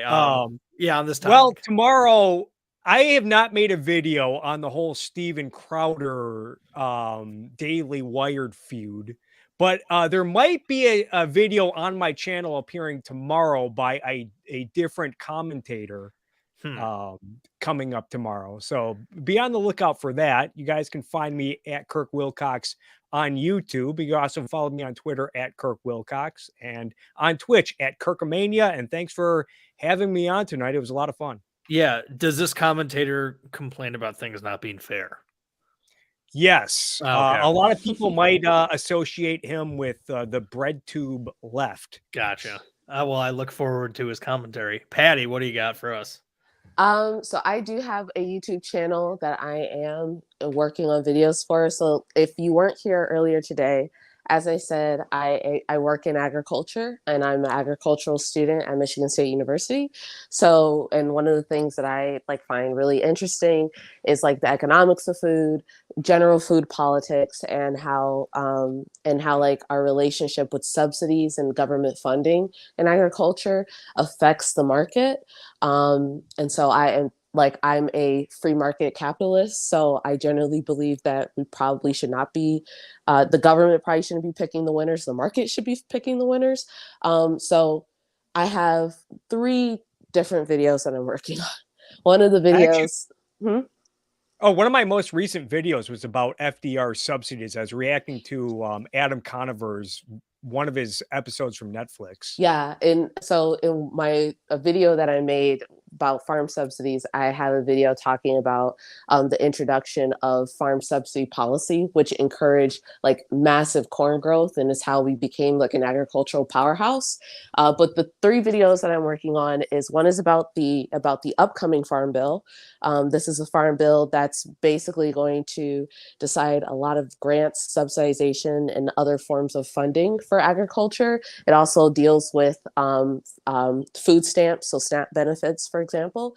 Another video that I'm working on that's going to come out really soon is your 10 tips for starting your own garden, or just kind of stuff that you may want to know before the the 2023 season starts. And then the third video that I'm working on is talking about the Republican Iowa Congress that wants to restrict food stamps. Is this a good idea, or are they doing something that's extremely unscientific? Hint, hint, in my opinion, it's highly unscientific. So yeah, that's what I'm working on. Great, thanks, Patty. Sean, what do you got? What's your YouTube channel? People are asking. Farmer Patty. I will link everybody's channel in the description box of this. Sean, what do you got? All right. Let's get this going. Listen. A lot of these people want to talk about business. Maybe the glasses are necessary so I can actually see. A lot of these people want to talk about business, but like I want to talk about a country. A lot of these people want to talk about me and $50 million and the Daily Wire offering money and all of that. But I want to talk about the next kid, the up and comer, how we can't build a movement unless we fix these contracts. And that's what I really want to build. And if you want to build it, if you want to win this country, win the day, then go over to actualjusticewarrior.com/join and become a member in our movement. It's $6 a month, $60 a year. You get perks and all that. There's a free trial, but join the movement because that's really how we fight against whatever the hell I'm pretending to be against. Groomers in the deep state, right? Do I get a mug? I'm sorry. I'm not groomers in the deep state. The corrupt biggercon.com, which I am gonna register. Gotcha. Okay, well, I'll close by saying thank you to everybody for watching. Thank you to Kirk, to Sean, to Patty, to Daniel for coming on. Giga Enthusiast, $4.99 super chat. I came for the politics, stayed for the feet talk. Love the content. God. Thank you. I love the content of everyone here. I will link everybody below. And I just want to say unironically, feet are absolutely disgusting. And the Upper Peninsula belongs to Wisconsin. Thank you. Have a good night. Night. Night.